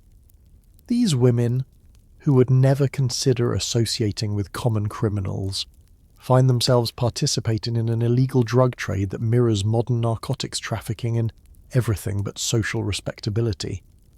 The suppliers themselves range from legitimate chemists like Mr. Whitmore, who stretch legal boundaries while maintaining professional facades, to outright criminals who have recognized the profit potential in serving addicted wealthy women. You encounter Dr. Marcus Blackwood, whose medical credentials exist only in his imagination, but whose knowledge of opium preparation rivals that of trained pharmacists. He operates from a series of rented rooms, moving locations frequently to avoid police attention, while serving customers willing to pay premium prices for his concentrated preparations. The most disturbing aspect of this underground network is how it preys on women's desperation, while maintaining Victorian social pretenses. The suppliers dress respectably, use medical terminology, and create environments that allow their customers to maintain the illusion that they're receiving a legitimate medical treatment rather than purchasing illegal drugs. Mrs. Crowley's establishment provides tea service and maintains conversation topics appropriate for respectable ladies, creating a surreal atmosphere where drug consumption happens within the familiar social framework of afternoon visiting. The law enforcement response to this underground laudanum trade reflects Victorian society's confusion about addiction and class privilege. Police rarely investigate establishments serving wealthy female customers, partly due to the legal ambiguity surrounding opium sales, and partly because prosecuting respectable ladies for drug-related crimes would create uncomfortable social complications. The few arrests that occur typically target suppliers rather than customers. And even then, sentences are often light due to judicial sympathy for the medical necessity arguments presented by defense attorneys. You witness the elaborate precautions that participants in this underground economy develop to avoid detection and social disgrace. Mrs. Fitzgerald varies her visiting patterns, using different entrances and never arriving at the same time on consecutive visits. Lady Ashworth employs her personal maid as an intermediary, maintaining plausible deniability about her own involvement in illegal drug purchases. Several women have developed code words and subtle hand signals that allow them to communicate their needs without explicit acknowledgement of illegal activity. The quality control problems in underground laudanum supplies create additional dangers for dependent women. Without the standardization that legitimate pharmaceutical companies provide, black market preparations vary wildly in potency and purity. Some suppliers dilute their products to increase profits, forcing customers to consume dangerous quantities to achieve desired effects. Others create concentrated preparations that cause accidental overdoses among women accustomed to standardized medical formulations. Historians still argue whether this underground laudanum economy represented criminal exploitation of vulnerable women or a market response to inadequate medical treatment of genuine addiction. But the evidence suggests elements of both. The suppliers genuinely believed they were providing essential services to suffering customers, while also recognizing the substantial profits available from desperate repeat customers who had few alternatives for obtaining needed supplies. As dawn approaches and the fog begins to lift from London streets, you observe the morning exodus from these underground establishments. Well-dressed women emerge from shadows and disappear into hired cabs, carrying packages that will provide temporary relief from withdrawal symptoms while ensuring their return within days. The cycle of dependency, desperation, and exploitation continues with mechanical precision, creating an invisible economy built on the suffering of Victorian ladies who began their journeys as patients seeking legitimate medical treatment, but now find themselves participants in an underground world they could never have imagined entering. You're creeping through the upstairs corridors of a respectable Victorian townhouse at 3 a.m, where the family sleeps peacefully, unaware that their wife and mother has descended into a living nightmare of hallucinations and violent mood swings. Mrs.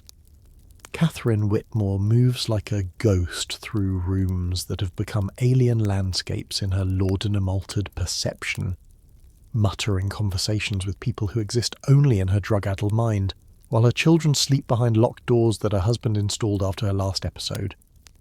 The domestic chaos begins subtly, almost imperceptibly, as Mrs. Whitmore's increasing laudanum dependency starts affecting her ability to manage household responsibilities. You observe her attempting to give instructions to the cook for the evening meal, but the words come out in disconnected fragments that make no sense. The silver. Roses must sing before. Tuesday's meat requires, Mother says the angels. The cook exchanges worried glances with the parlour maid, both women having learned to interpret their mistress's increasingly incoherent communications, while maintaining the fiction that everything remains normal in this respectable home. The children, 10-year-old Emily, 8-year-old Thomas and 6-year-old Margaret have developed their own strategies for navigating their mother's unpredictable behaviour. They speak in whispers when she's resting, having learned that sudden noises can trigger explosive reactions. Emily, the eldest, has assumed a responsibility for protecting her younger siblings, developing an elaborate system of hand signals to warn them when mother is experiencing what they euphemistically call her difficult days. You witness the morning routine that has become a carefully choreographed dance around Mrs. Whitmore's addiction. Her husband, Charles, briefs the servants before leaving for his law practice, providing coded instructions about managing his wife's condition. Mrs. Whitmore may require additional rest today, he explains to the housekeeper, and should not be disturbed during her afternoon repose. The servants understand that additional rest means their mistress will likely spend hours in a laudanum stupor, during which they must manage the household independently while maintaining the appearance of normal domestic function. The physical deterioration is becoming impossible to hide from visitors. Mrs. Whitmore's once plump figure has become gaunt from the appetite suppression that accompanies heavy opium use. Her complexion, previously admired for its healthy glow, has taken on the waxy pallor characteristic of chronic laudanum users. Most disturbing are her eyes, often dilated to mere pinpricks during the day, then unnaturally wide during withdrawal periods, darting constantly as she responds to hallucinations that only she can see. The violent episodes that punctuate Mrs. Whitmore's addiction create the most traumatic disruptions to family life. During one incident, you observe, she becomes convinced that the wallpaper in the dining room contains hidden messages from deceased relatives warning her about poisoned food. She tears at the elegant damask covering with her fingernails, screaming about conspiracies while the children huddle upstairs, and Charles attempts to physically restrain his wife without injuring her or alerting the neighbours to their domestic crisis. The children's emotional responses to their mother's condition reveal the devastating impact of parental addiction on Victorian family dynamics. Thomas has begun exhibiting nervous tics and stammering when speaking with adults outside the family. Margaret frequently asks when real Mama will come back, unable to understand why the loving mother she remembers has been replaced by this unpredictable stranger. Emily shoulders adult responsibilities while maintaining perfect academic performance at her private school, creating a facade of normalcy that exhausts her emotional resources. The financial drain of maintaining Mrs. Whitmore's increasing laudanum needs creates additional domestic stress. Charles discovers that household accounts have been mysteriously depleted, with money intended for groceries and servants' wages diverted to underground drug purchases. When he attempts to limit his wife's access to household funds, she begins selling personal possessions, first jewellery, then silver, eventually even some of the children's belongings, to finance her addiction. The family's comfortable middle-class lifestyle gradually erodes as more resources flow toward feeding Mrs. Whitmore's dependency. The servants face impossible choices between loyalty to their employers and concern for the children's welfare. Mrs. Patterson, the longtime housekeeper, has witnessed Mrs. Whitmore's complete transformation from a competent household manager into someone who can barely function during withdrawal periods. She finds herself making decisions that should belong to the lady of the house, disciplining children, managing budgets, even deciding which social invitations to accept or decline. The role reversal creates uncomfortable tensions while preserving the appearance of normal domestic hierarchy. You observe a particularly disturbing evening when Mrs. Whitmore, deep in laudanum withdrawal, becomes convinced that intruders are attempting to poison the family's water supply. She barricades herself in the kitchen, refusing to allow anyone to prepare meals and accusing the servants of participating in an elaborate assassination plot. The children go to bed hungry while Charles negotiates with his wife through a locked door. eventually persuading her to accept laudanum that restores temporary calm at the cost of reinforcing her dependency. The social isolation imposed by Mrs. Whitmore's condition affects every family member. Former friends stop calling when visits become unpredictably dramatic due to the lady of the house's altered behaviour. Dinner parties are impossible to host when the hostess might disappear mid-meal or begin carrying on animated conversations with hallucinatory guests. The children's social development suffers as they become reluctant to invite friends home, never knowing whether their mother will be lucid or lost in opium-induced fantasies. The medical professionals who visit the Whitmore household demonstrate the tragic inadequacy of Victorian addiction treatment. Dr. Pemberton continues prescribing laudanum while attributing Mrs. Whitmore's increasing problems to nervous exhaustion requiring stronger constitutional support. When Charles suggests that the medicine itself might be causing his wife's erratic behaviour, Dr. Pemberton dismisses this as layman's misunderstanding of therapeutic principles and prescribes additional bromides to calm what he calls secondary nervous agitation. The nighttime hours bring the most terrifying manifestations of Mrs. Whitmore's addiction. She wanders through the house having elaborate conversations with deceased relatives, rearranging furniture according to instructions from hallucinatory voices, or standing at windows for hours watching for enemies that exist only in her drug-altered perception. Charles has learned to lock away anything that could be used as a weapon during these nocturnal episodes. While the children sleep with their bedroom doors barred against their own mother, historians still argue whether families like the Whitmores received adequate support from Victorian social institutions or whether they were abandoned to manage addiction's devastation privately. But the evidence suggests that shame and social stigma prevented most families from seeking help until situations became completely unmanageable. The emphasis on domestic privacy and respectability meant that middle-class families struggled alone with problems that might have been addressed more effectively through early intervention. The servants' gossip network ensures that news of Mrs. Whitmore's condition gradually spreads throughout their social circle. Despite Charles's efforts to maintain privacy, other families begin declining invitations and making excuses to avoid association with a household where the lady's behaviours become unpredictable and potentially embarrassing. This social ostracism compounds the family's isolation while confirming their fears about the consequences of acknowledging Mrs. Whitmore's addiction publicly. As you observe another dawn breaking over this troubled household, you realise that the Whitmore family's experience represents thousands of similar domestic tragedies playing out across Victorian Britain. Behind the facades of respectability and social order, laudanum addiction is destroying families, traumatising children, and creating domestic chaos that contradicts everything Victorian society claims to value about home, family, and feminine virtue.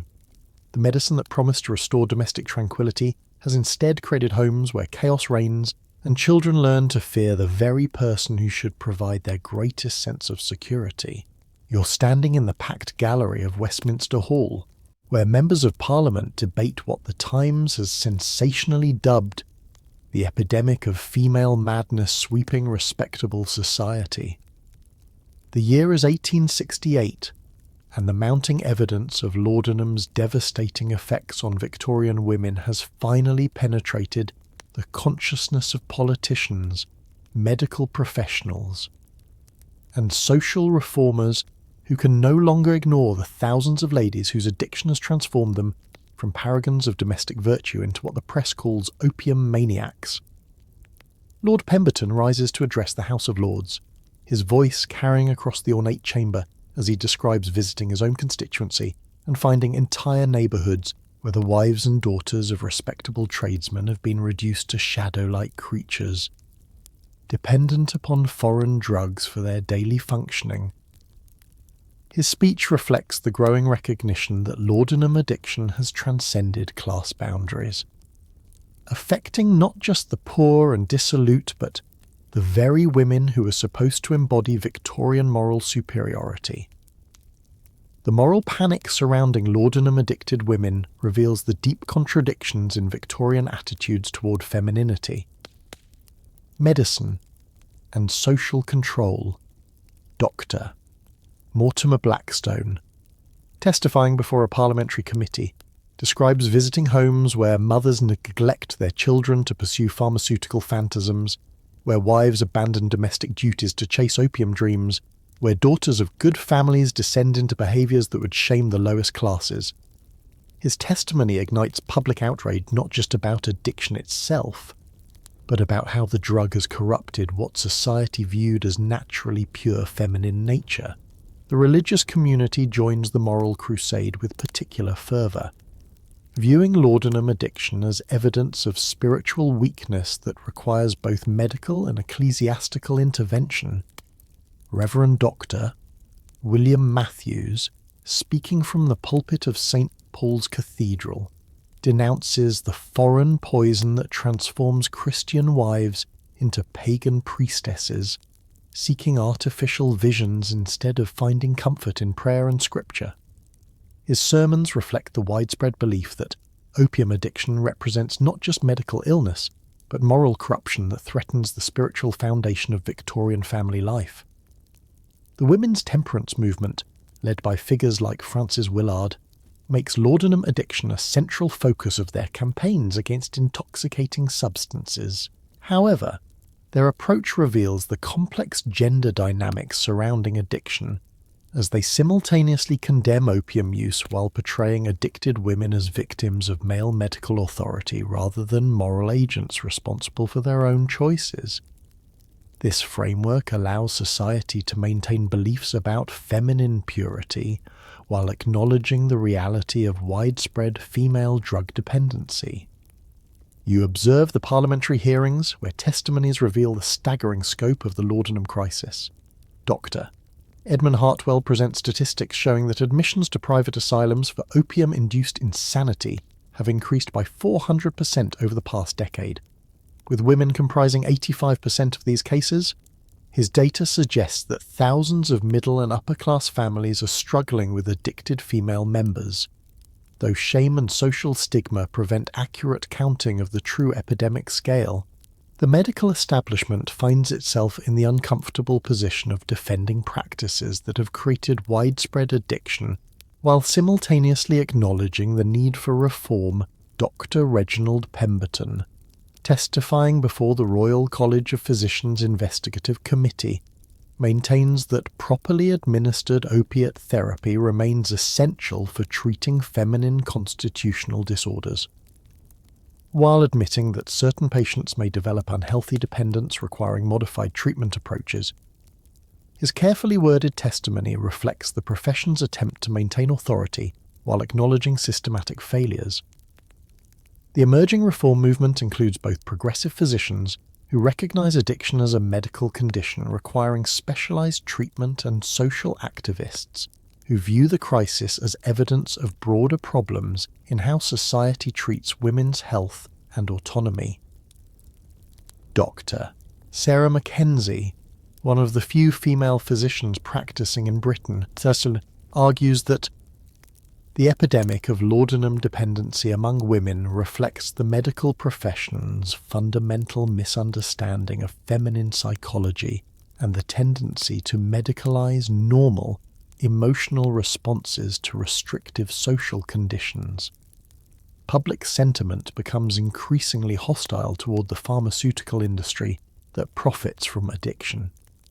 Parliamentary investigators reveal that companies like Burroughs Wellcome have earned enormous profits from laudanum sales while remaining willfully ignorant about dependency risks.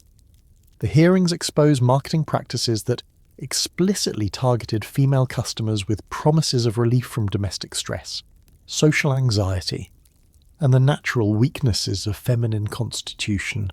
The press coverage of the moral panic reflects Victorian society's complex attitudes toward female addiction, combining genuine concern for suffering women with sensationalized descriptions that titillate readers while maintaining moral superiority.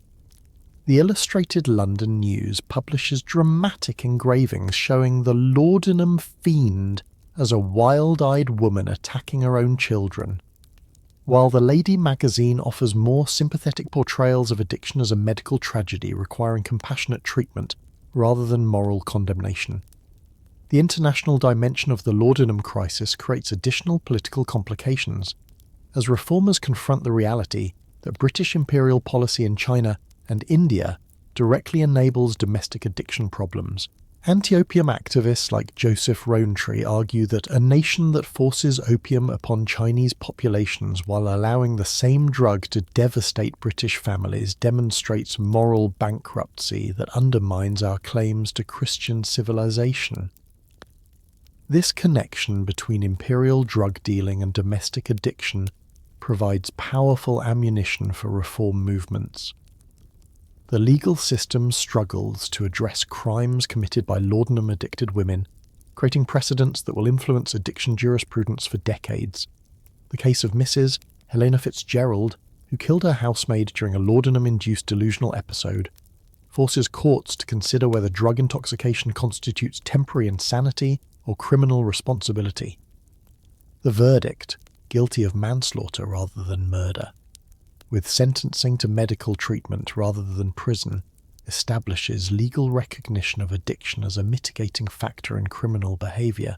Social reform organisations begin developing institutional responses to the addiction crisis, establishing private treatment facilities that attempt to provide alternatives to traditional asylum care. The Bethany Home for Afflicted Ladies, founded by Quaker philanthropists, offers what they call moral treatment, combining gradual opium reduction with religious instruction and domestic occupational therapy. These early treatment centres reflect Victorian beliefs that addiction stems from spiritual weakness requiring both medical and moral intervention. The feminist implications of the laudanum crisis become increasingly apparent as reformers recognise connections between women's limited social roles and their vulnerability to pharmaceutical dependency. Mary Wollstonecraft's writings gain new relevance as activists argue that expanding women's educational and professional opportunities would reduce their reliance on drugs for managing the psychological effects of restricted lives. However, most reformers stop short of advocating fundamental changes in gender roles, preferring to focus on medical and moral solutions. Historians still argue whether the Victorian moral panic over female laudanum addiction reflected genuine concern for women's welfare, or served primarily to reinforce social control by pathologizing female behavior that challenged traditional domestic roles. But the evidence suggests complex motivations that included both humanitarian impulses and efforts to maintain existing power structures through medical, rather than legal means. The parliamentary debates reveal deep class anxieties underlying concerns about laudanum addiction, as politicians express particular alarm that the drug has corrupted respectable women rather than limiting its effects to lower classes traditionally associated with vice and dissolution. Lord Ashworth's comment that the sight of a lady of quality reduced to the condition of a common drunkard challenges our fundamental assumptions about the nature of refined femininity, captures the existential threat that middle-class female addiction poses to Victorian social hierarchies. As the moral panic reaches its peak, you witness the beginning of systematic efforts to regulate opium sales, treat addicted individuals, and prevent future epidemics through education and legal restrictions.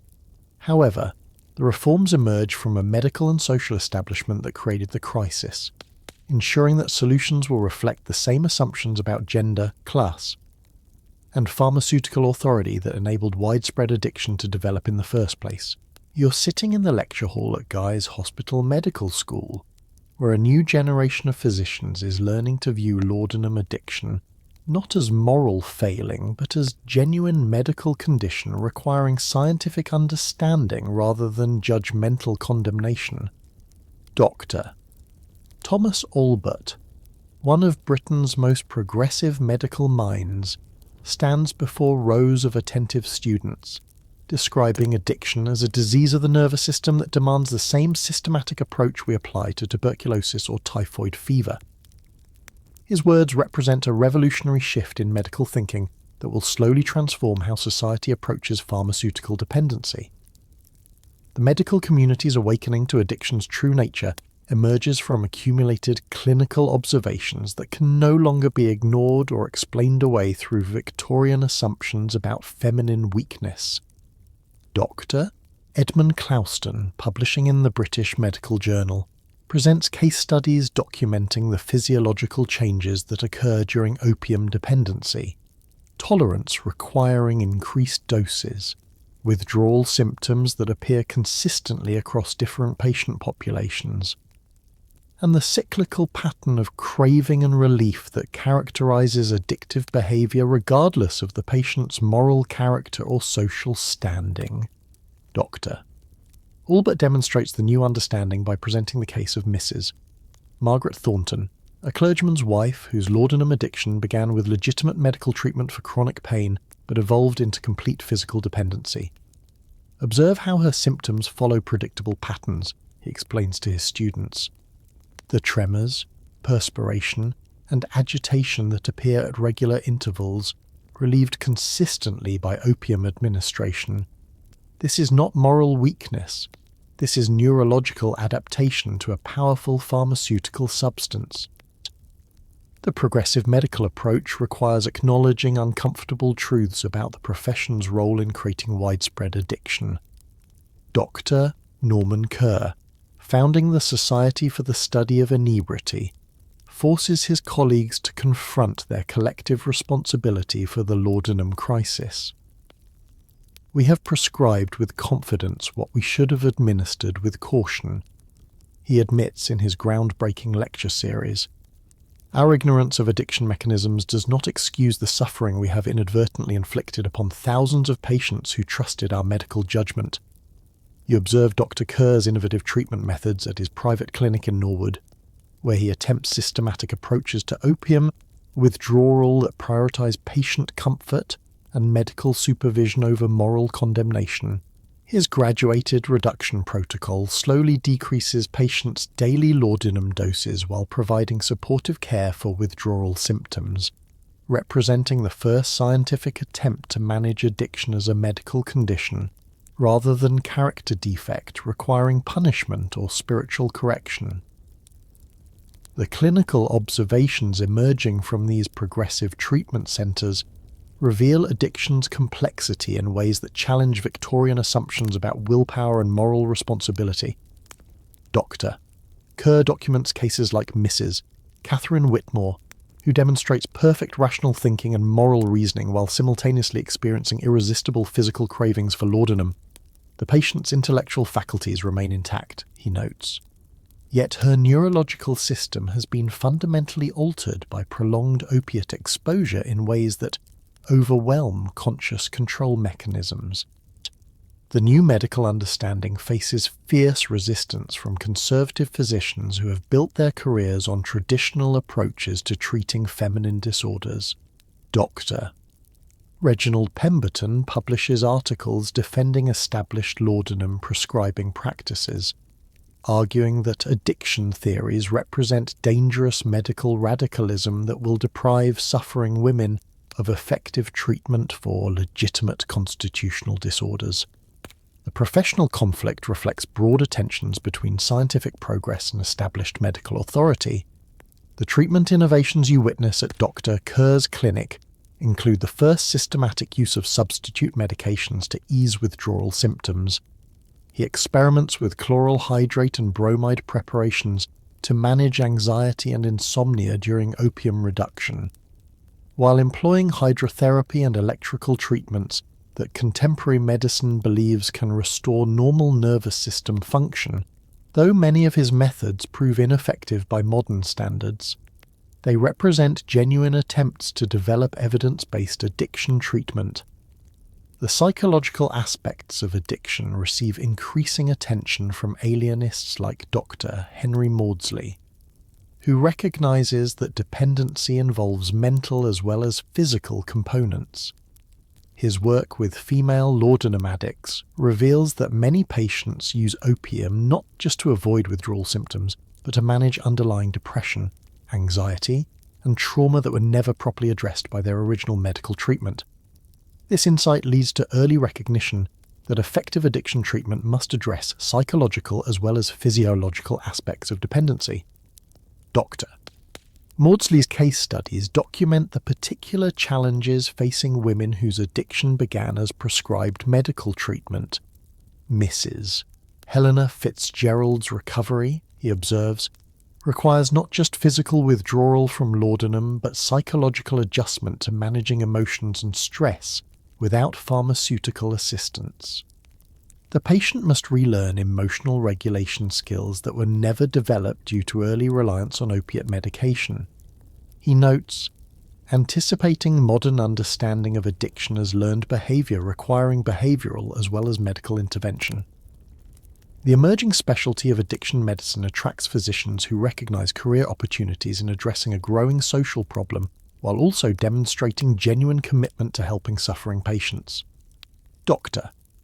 Oscar Jennings establishes Britain's first dedicated addiction treatment facility, combining medical detoxification with occupational therapy and family counselling that attempts to address the social factors contributing to substance dependency. The treatment approaches developed by these progressive physicians reflect contemporary understanding of nervous system function, while incorporating innovations that anticipate modern addiction medicine. Doctor.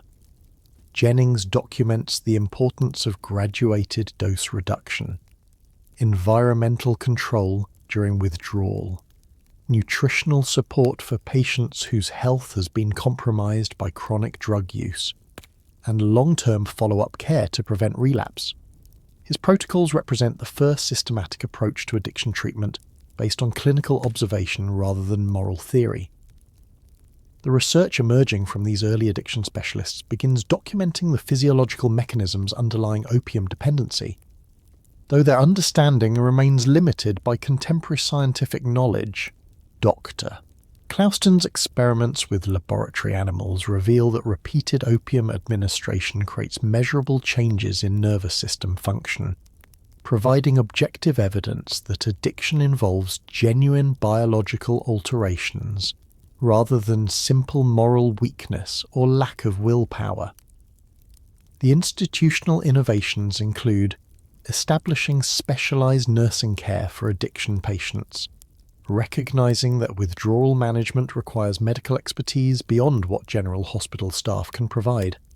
The Bethany Treatment Home trains nurses specifically in addiction care, teaching them to recognize withdrawal symptoms, provide appropriate supportive care, and maintain therapeutic relationships with patients whose behavior may be unpredictable during recovery. You witness family counseling sessions where Dr. Kerr helps husbands and children understand addiction as medical illness rather than moral failure. Charles Whitmore learns that his wife's erratic behavior results from neurological changes caused by prolonged laudanum use rather than personal rejection of her family responsibilities. This understanding transforms his approach from anger and shame to support for her recovery efforts, demonstrating how medical education can facilitate family healing. The progressive physicians also recognize the importance of addressing underlying conditions that initially led to laudanum prescriptions. Dr. Jennings develops treatment protocols that combine addiction recovery with management of chronic pain, depression, and anxiety through methods that don't create pharmaceutical dependency.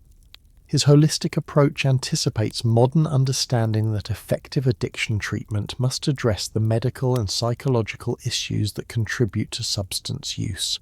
Historians still argue whether these early addiction specialists were genuinely ahead of their time in understanding dependency or simply adapting to social pressure for medical solutions to a crisis their profession had created. But the evidence suggests that many were sincerely committed to developing more effective and humane approaches to treating pharmaceutical dependency. The medical community's slow evolution towards scientific understanding of addiction represents a crucial turning point in how Victorian society approaches drug dependency, mental illness, and women's healthcare.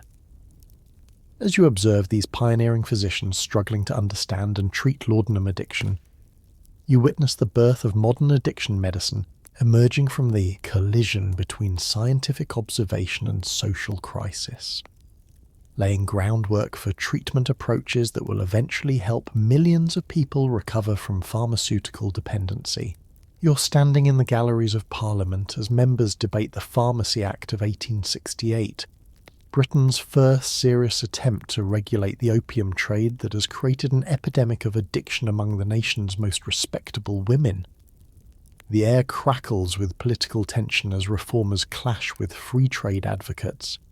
Medical professionals defend their prescribing privileges, and pharmaceutical companies lobby against restrictions that threaten their most profitable product lines. What you're witnessing represents the birth of modern drug regulation, emerging from the collision between public health crisis and entrenched commercial interests. The legislative battle reflects deep philosophical divisions about the government's role in protecting citizens from themselves versus preserving individual liberty and commercial freedom. Lord John Russell, speaking for the Reform faction, argues that the state has both the right and duty to prevent the wholesale poisoning of our wives and daughters by substances masquerading as legitimate medicine. His opponents counter that such regulation represents dangerous government intrusion into private medical decisions and commercial relationships that have traditionally remained beyond political interference. The women's rights movement, led by activists like Frances Power Cobb, seizes upon the laudanum crisis to advance broader arguments about female autonomy and medical authority.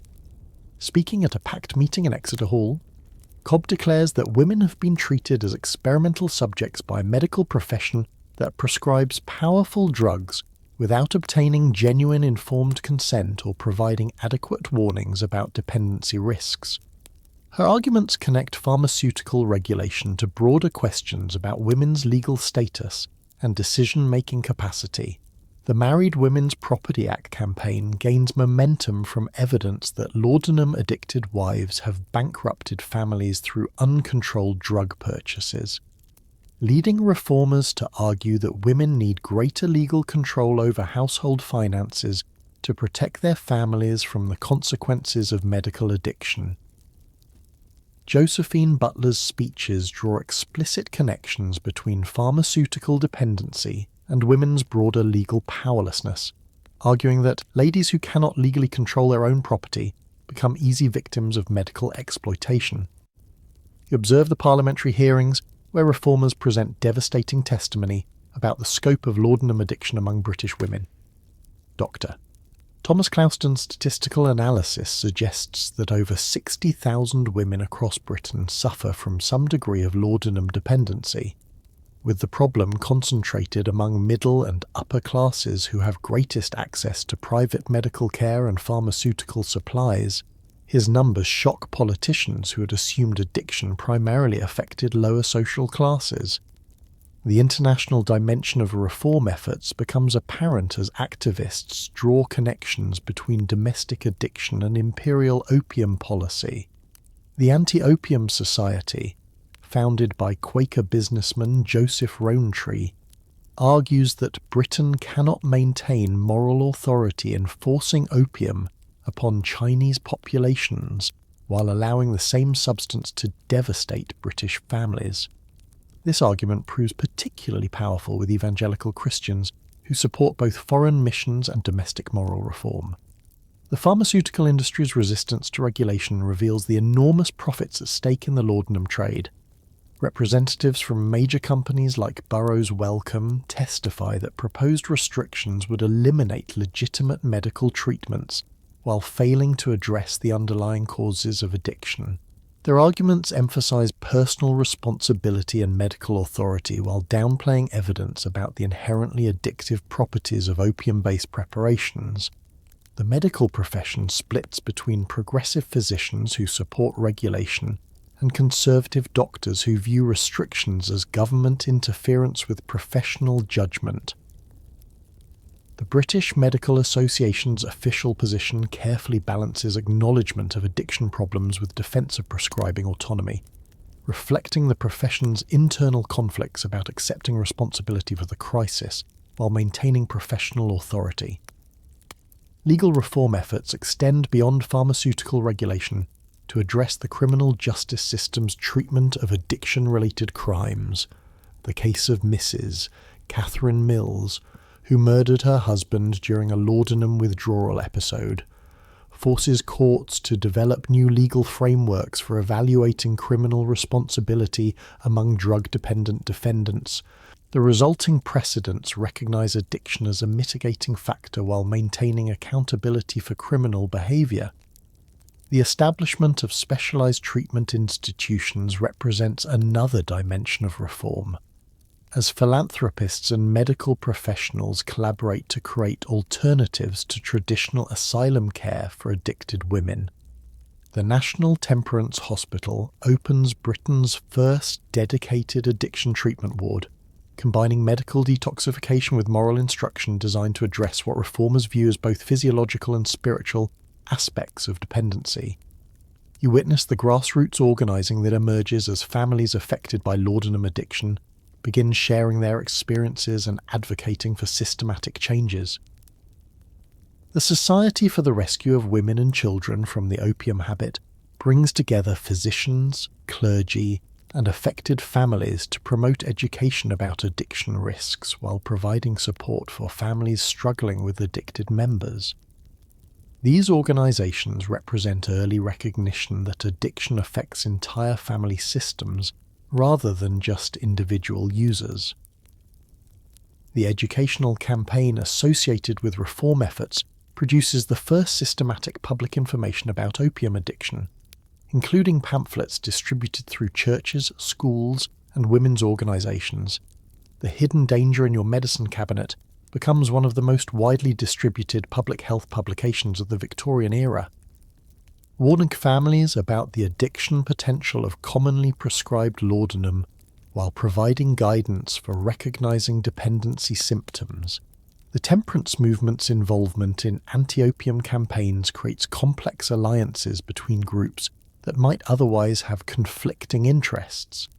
The Women's Christian Temperance Union broadens its focus from alcohol to include pharmaceutical substances, while traditional temperance advocates find themselves working alongside medical professionals and women's rights activists who share concerns about drug-related social problems despite disagreeing about other issues.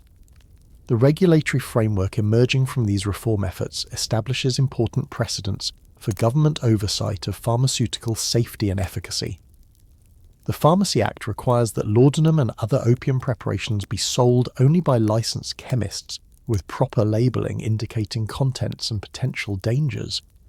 Though these provisions contain significant loopholes, they represent the first systematic attempt to protect consumers from dangerous pharmaceutical products. The enforcement challenges immediately apparent after the Act's passage reveal the difficulties of regulating established addiction markets. Licensed chemists find ways to circumvent restrictions through creative labelling and alternative formulations, while underground suppliers continue serving customers whose needs exceed legal limits.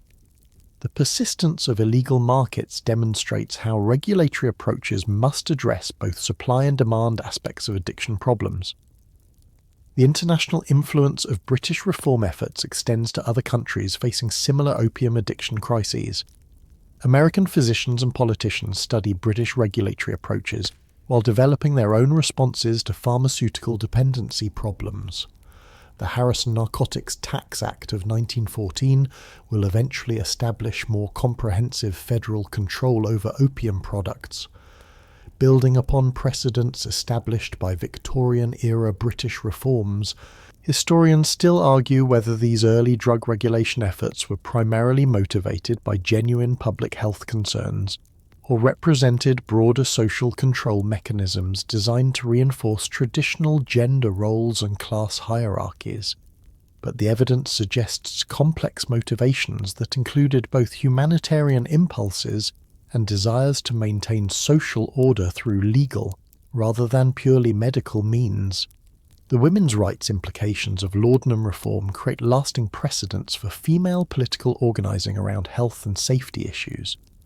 The campaign against pharmaceutical addiction provides a socially acceptable framework for women to engage in public political activity while advocating for greater legal rights and medical autonomy. These organising experiences prove valuable preparation for later suffrage campaigns and broader feminist political engagement. As you observe these reform battles, you witness the birth of modern approaches to drug policy that attempt to balance public health protection with individual liberty, medical authority with government oversight, and commercial interests with social welfare. The solutions emerging from Victorian laudanum reform efforts will influence addiction policy for generations, establishing frameworks for understanding pharmaceutical dependency as both medical condition and social problem requiring coordinated legal, medical, and educational responses. You're walking through the transformed landscape of British medicine in the 1880s, where the laudanum crisis has finally begun to recede like a retreating tide, leaving behind changed attitudes toward pharmaceutical prescribing, women's health care, and the very nature of medical authority. The amber bottles that once crowded every respectable medicine cabinet are being replaced by newer preparations, aspirin, developed by Bayer in Germany, and various synthetic compounds that promise pain relief without the devastating dependency that destroyed so many Victorian families. Dr. Felix Hoffmann's synthesis of aspirin in 1897 represents a pivotal moment in pharmaceutical history, offering physicians their first genuinely effective alternative to opium-based pain medications. You observe Dr. Thomas Allbutt demonstrating the new medicine to his colleagues at Guy's Hospital, explaining how salicylic acid derivatives provide analgesic effects without creating the tolerance and dependency that made laudanum so dangerous. "We can now treat pain," he announces to the gathered physicians, "without creating patients who become more attached to their medicine than to their recovery." The medical profession's approach to prescribing has been fundamentally transformed by the laudanum disaster. Young physicians trained in the 1880s learned detailed protocols for assessing addiction risk, monitoring patients for dependency symptoms, and prescribing potentially habit-forming substances only when absolutely necessary. Dr. Norman Kerr's textbook Inebriety, Its Etiology, Pathology, Treatment and Jurisprudence becomes required reading in medical schools, ensuring that future doctors understand addiction as a genuine medical condition rather than moral weakness. The social attitudes toward women's health complaints have evolved in response to the recognition that many feminine disorders were actually symptoms of laudanum withdrawal or dependency. Dr. Sarah Mackenzie, now practicing openly as one of Britain's first female physicians, observes that women previously diagnosed with hysteria, neurasthenia, and various nervous complaints often recover completely when removed from opiate medication and provided with appropriate psychological support and practical solutions to their life circumstances. You witness the emergence of new treatment modalities that address the underlying causes of the conditions that originally led to laudanum prescriptions. The nascent field of psychology, influenced by French physicians like Jean-Martin Charcot, begins developing talk therapies that help women process trauma, grief, and anxiety without pharmaceutical assistance. These early psychological interventions recognize that many women turn to laudanum not just for physical pain but for emotional distress, that Victorian society provided no other means of addressing. The alternative medicine movement gains credibility as patients seek non-pharmaceutical approaches to managing chronic conditions.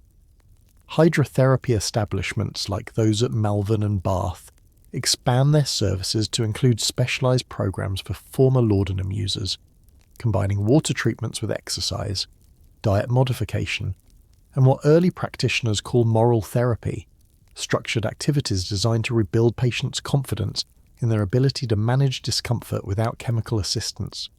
The pharmaceutical industry itself undergoes significant changes as companies adapt to new regulatory requirements and changing consumer attitudes. Burroughs Wellcome, once one of Britain's largest laudanum producers, transitions towards manufacturing the new synthetic medications while developing more stringent internal protocols for testing addiction potential.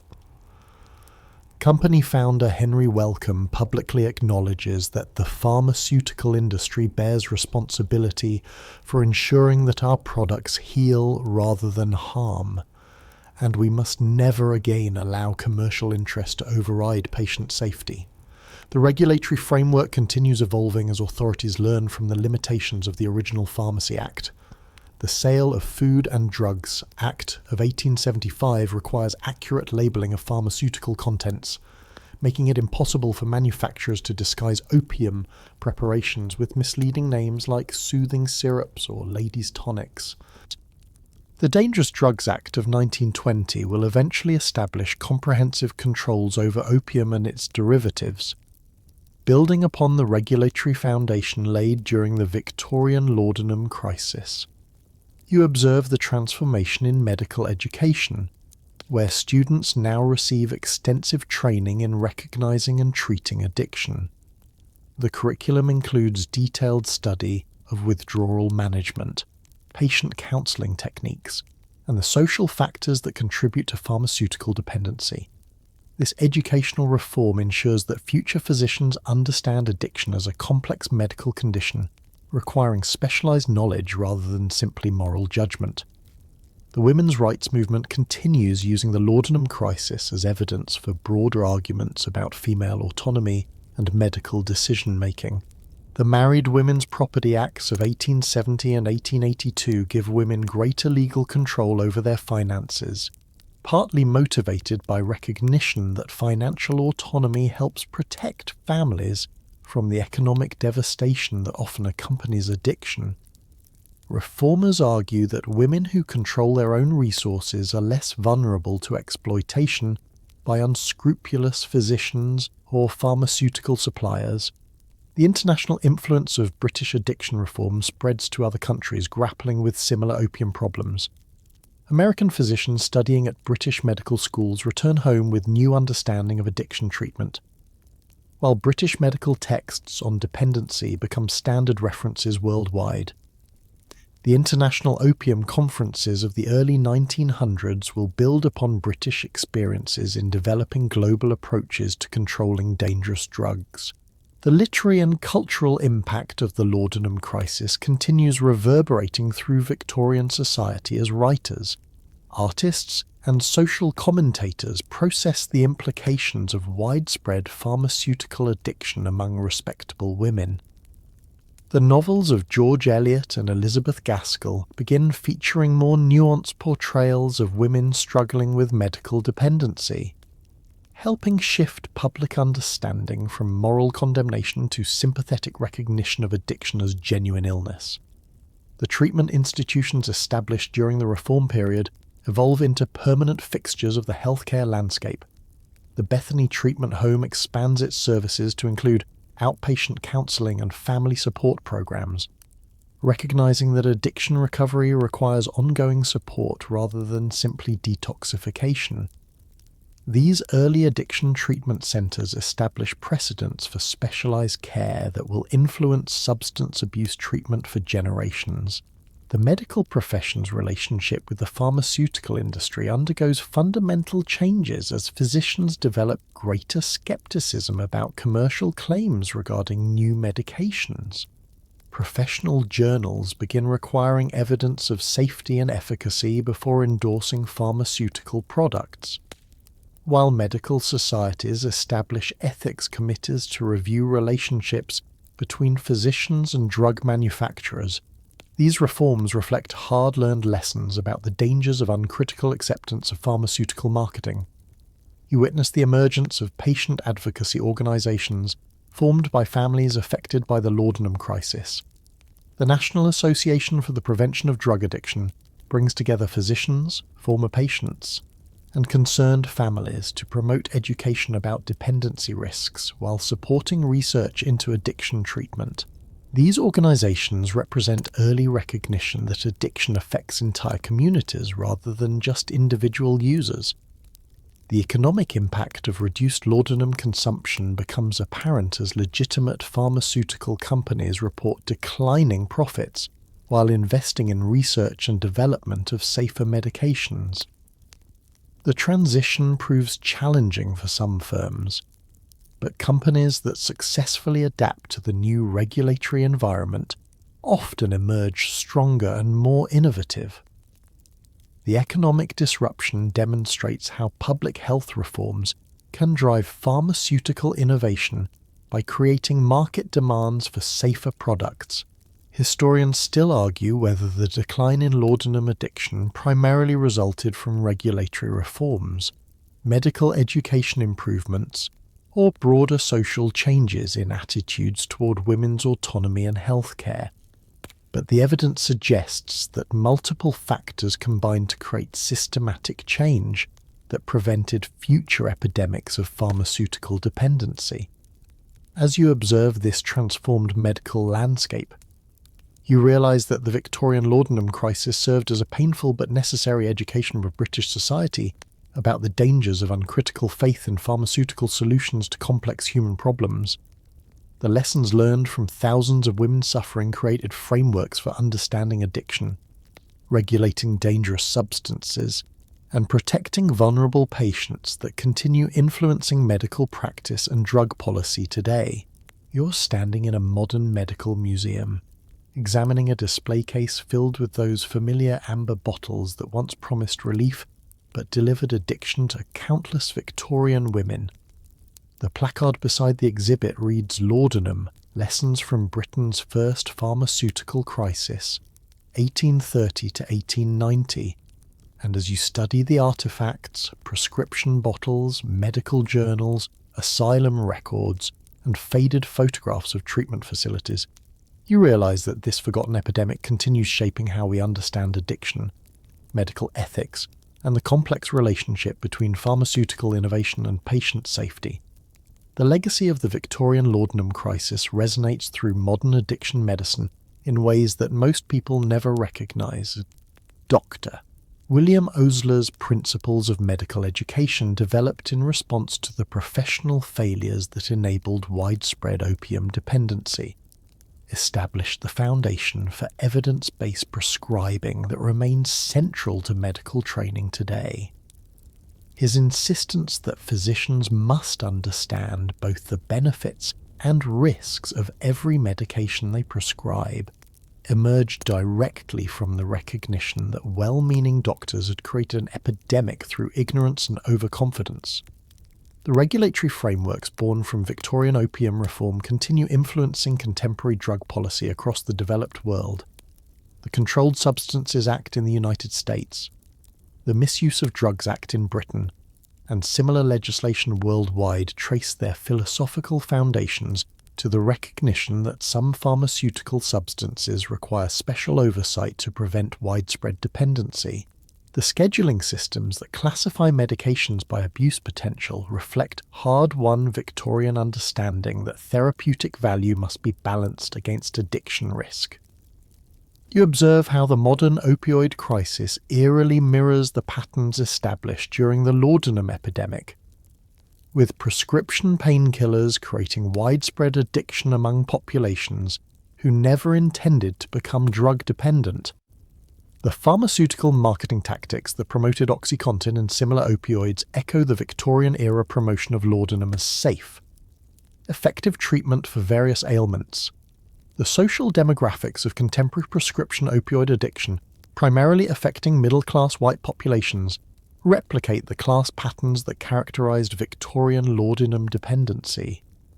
The gender dimensions of the laudanum crisis continue influencing how medical professionals approach women's pain and mental health concerns. The historical tendency to dismiss women's physical complaints as hysteria, requiring pharmaceutical management, has evolved into contemporary patterns where women receive more psychiatric medications and pain prescriptions than men with similar symptoms.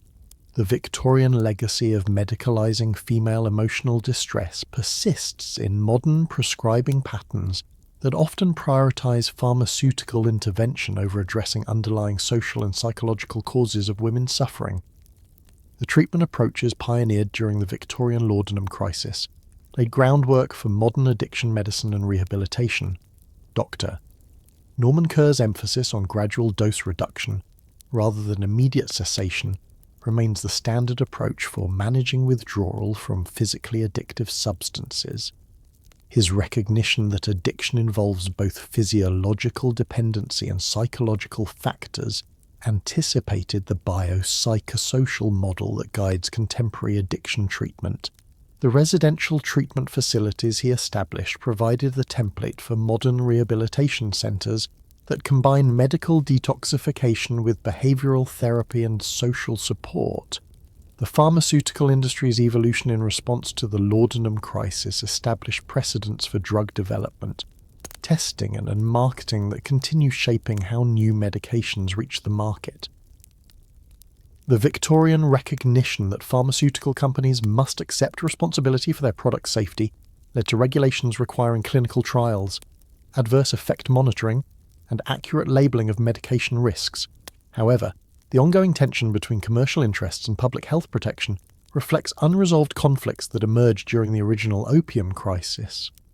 The medical profession's collective memory of the laudanum disaster influences contemporary approaches to prescribing potentially addictive medications. The development of prescription monitoring programs, requirements for addiction training in medical education, and clinical guidelines for opioid prescribing all reflect lessons learned from Victorian physicians' experiences with widespread iatrogenic addiction.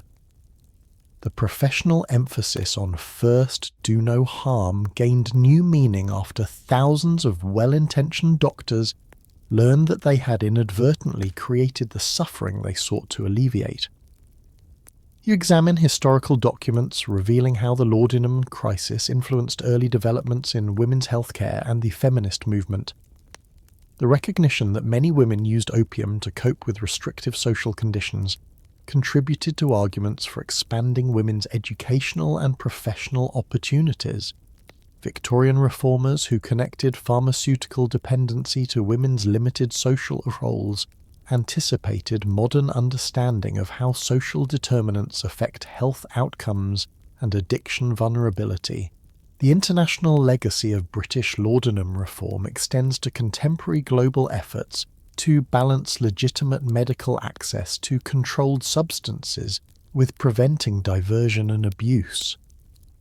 The opium conventions of the early 20th century, which established international cooperation in drug control, built upon British experiences with domestic regulation of pharmaceutical opioids. Modern international drug policy continues grappling with the same fundamental challenge that Victorian reformers faced, ensuring medical access to effective treatments while preventing widespread addiction. The stigma and shame associated with laudanum addiction among Victorian women established patterns of secrecy and denial that continue characterizing prescription drug dependency today. The social isolation experienced by addicted Victorian ladies mirrors the hidden nature of contemporary prescription drug abuse, particularly among middle-class populations who fear social consequences of acknowledging dependency. The Victorian emphasis on maintaining respectability while struggling with addiction created cultural templates for concealing pharmaceutical dependency that persist in modern society. The early recognition that addiction affects entire families, not just individual users, emerged from Victorian experiences with laudanum-dependent mothers and wives. The family therapy approaches developed during the Reform period anticipated modern understanding of addiction as a family system disorder, requiring comprehensive treatment that addresses relationship dynamics, communication patterns, and codependency issues. The Victorian recognition that children of addicted parents face special vulnerabilities laid groundwork for contemporary research on intergenerational transmission of addiction risk. Historians still argue whether the Victorian laudanum crisis represents a unique historical phenomenon or reflects recurring patterns in how societies respond to pharmaceutical innovation. But the evidence suggests that the basic dynamics, initial medical enthusiasm, gradual recognition of addiction problems, social panic, and eventual reform, repeat whenever powerful psychoactive substances become widely available for medical use. The literary and cultural legacy of the laudanum crisis continues influencing how addiction is portrayed in popular media and literature. The Victorian archetype of the refined lady secretly struggling with pharmaceutical dependency appears in contemporary novels. Films and television shows that explore prescription drug abuse among seemingly successful individuals. The tragic figure of the talented writer or artist whose creativity becomes intertwined with substance use traces back to Victorian experiences with laudanum-dependent literary figures. The economic lessons learned from the laudanum crisis continue relevant to contemporary healthcare policy discussions about pharmaceutical costs, insurance coverage for addiction treatment, and the economic burden of prescription drug abuse. Victorian recognition that addiction creates substantial social costs, including family financial destruction, lost productivity, and healthcare expenses, anticipated modern economic analyses of substance abuse impact on society. As you conclude your examination of this museum exhibit, you realise that the Victorian laudanum crisis represents more than historical curiosity.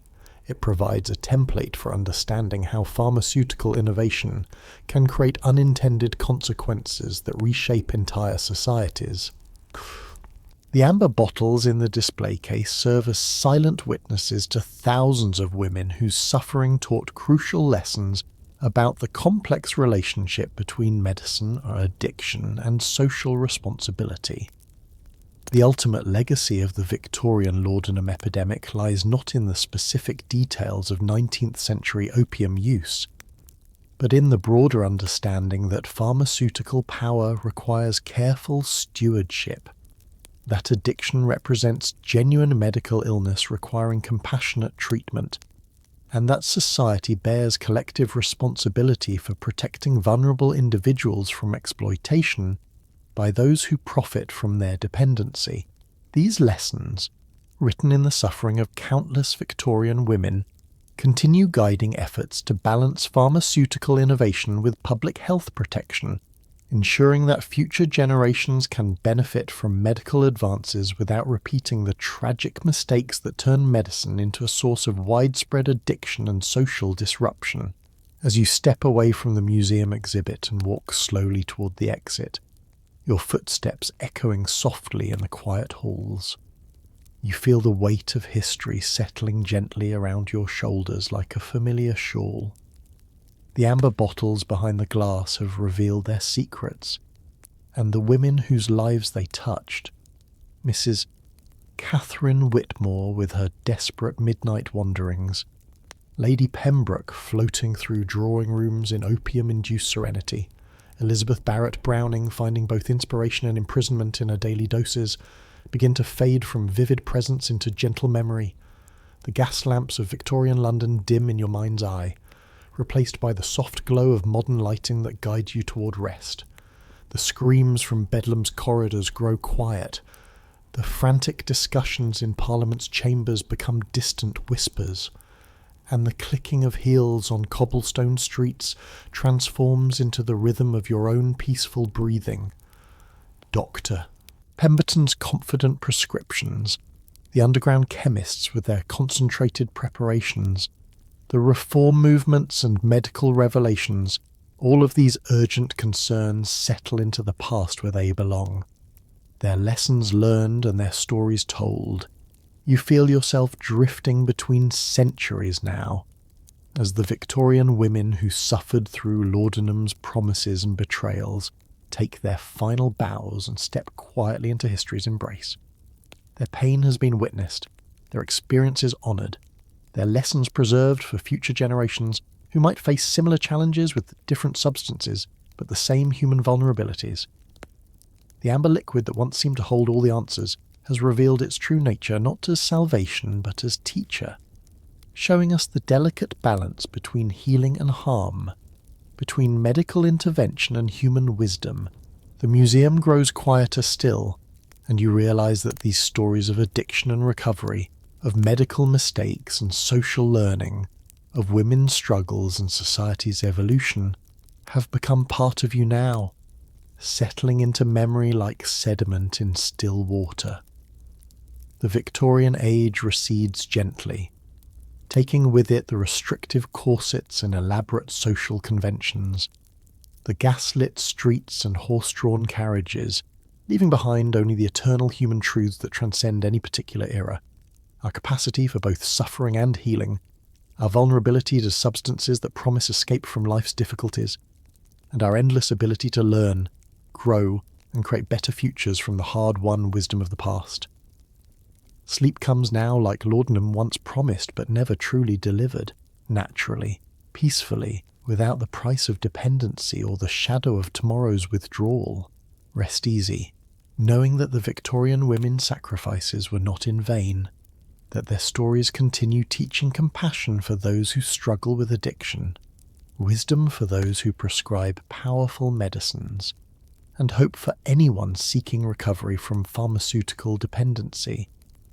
The amber bottles are safely behind glass now, their contents transformed from liquid addiction into liquid memory, forever reminding us that the most powerful medicine of all is understanding that human healing requires not just pharmaceutical intervention, but genuine care, honest communication, and the recognition that sometimes the cure we seek must come from within ourselves rather than from any bottle.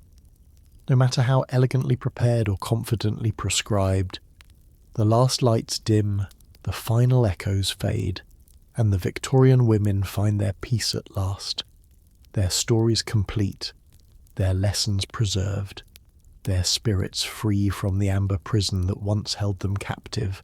Sweet dreams await, unmarked by the desperate craving for one more dose, untroubled by the fear of withdrawal, unclouded by the shame of dependency, just the gentle rest that comes naturally when stories are fully told and suffering is finally transformed into wisdom.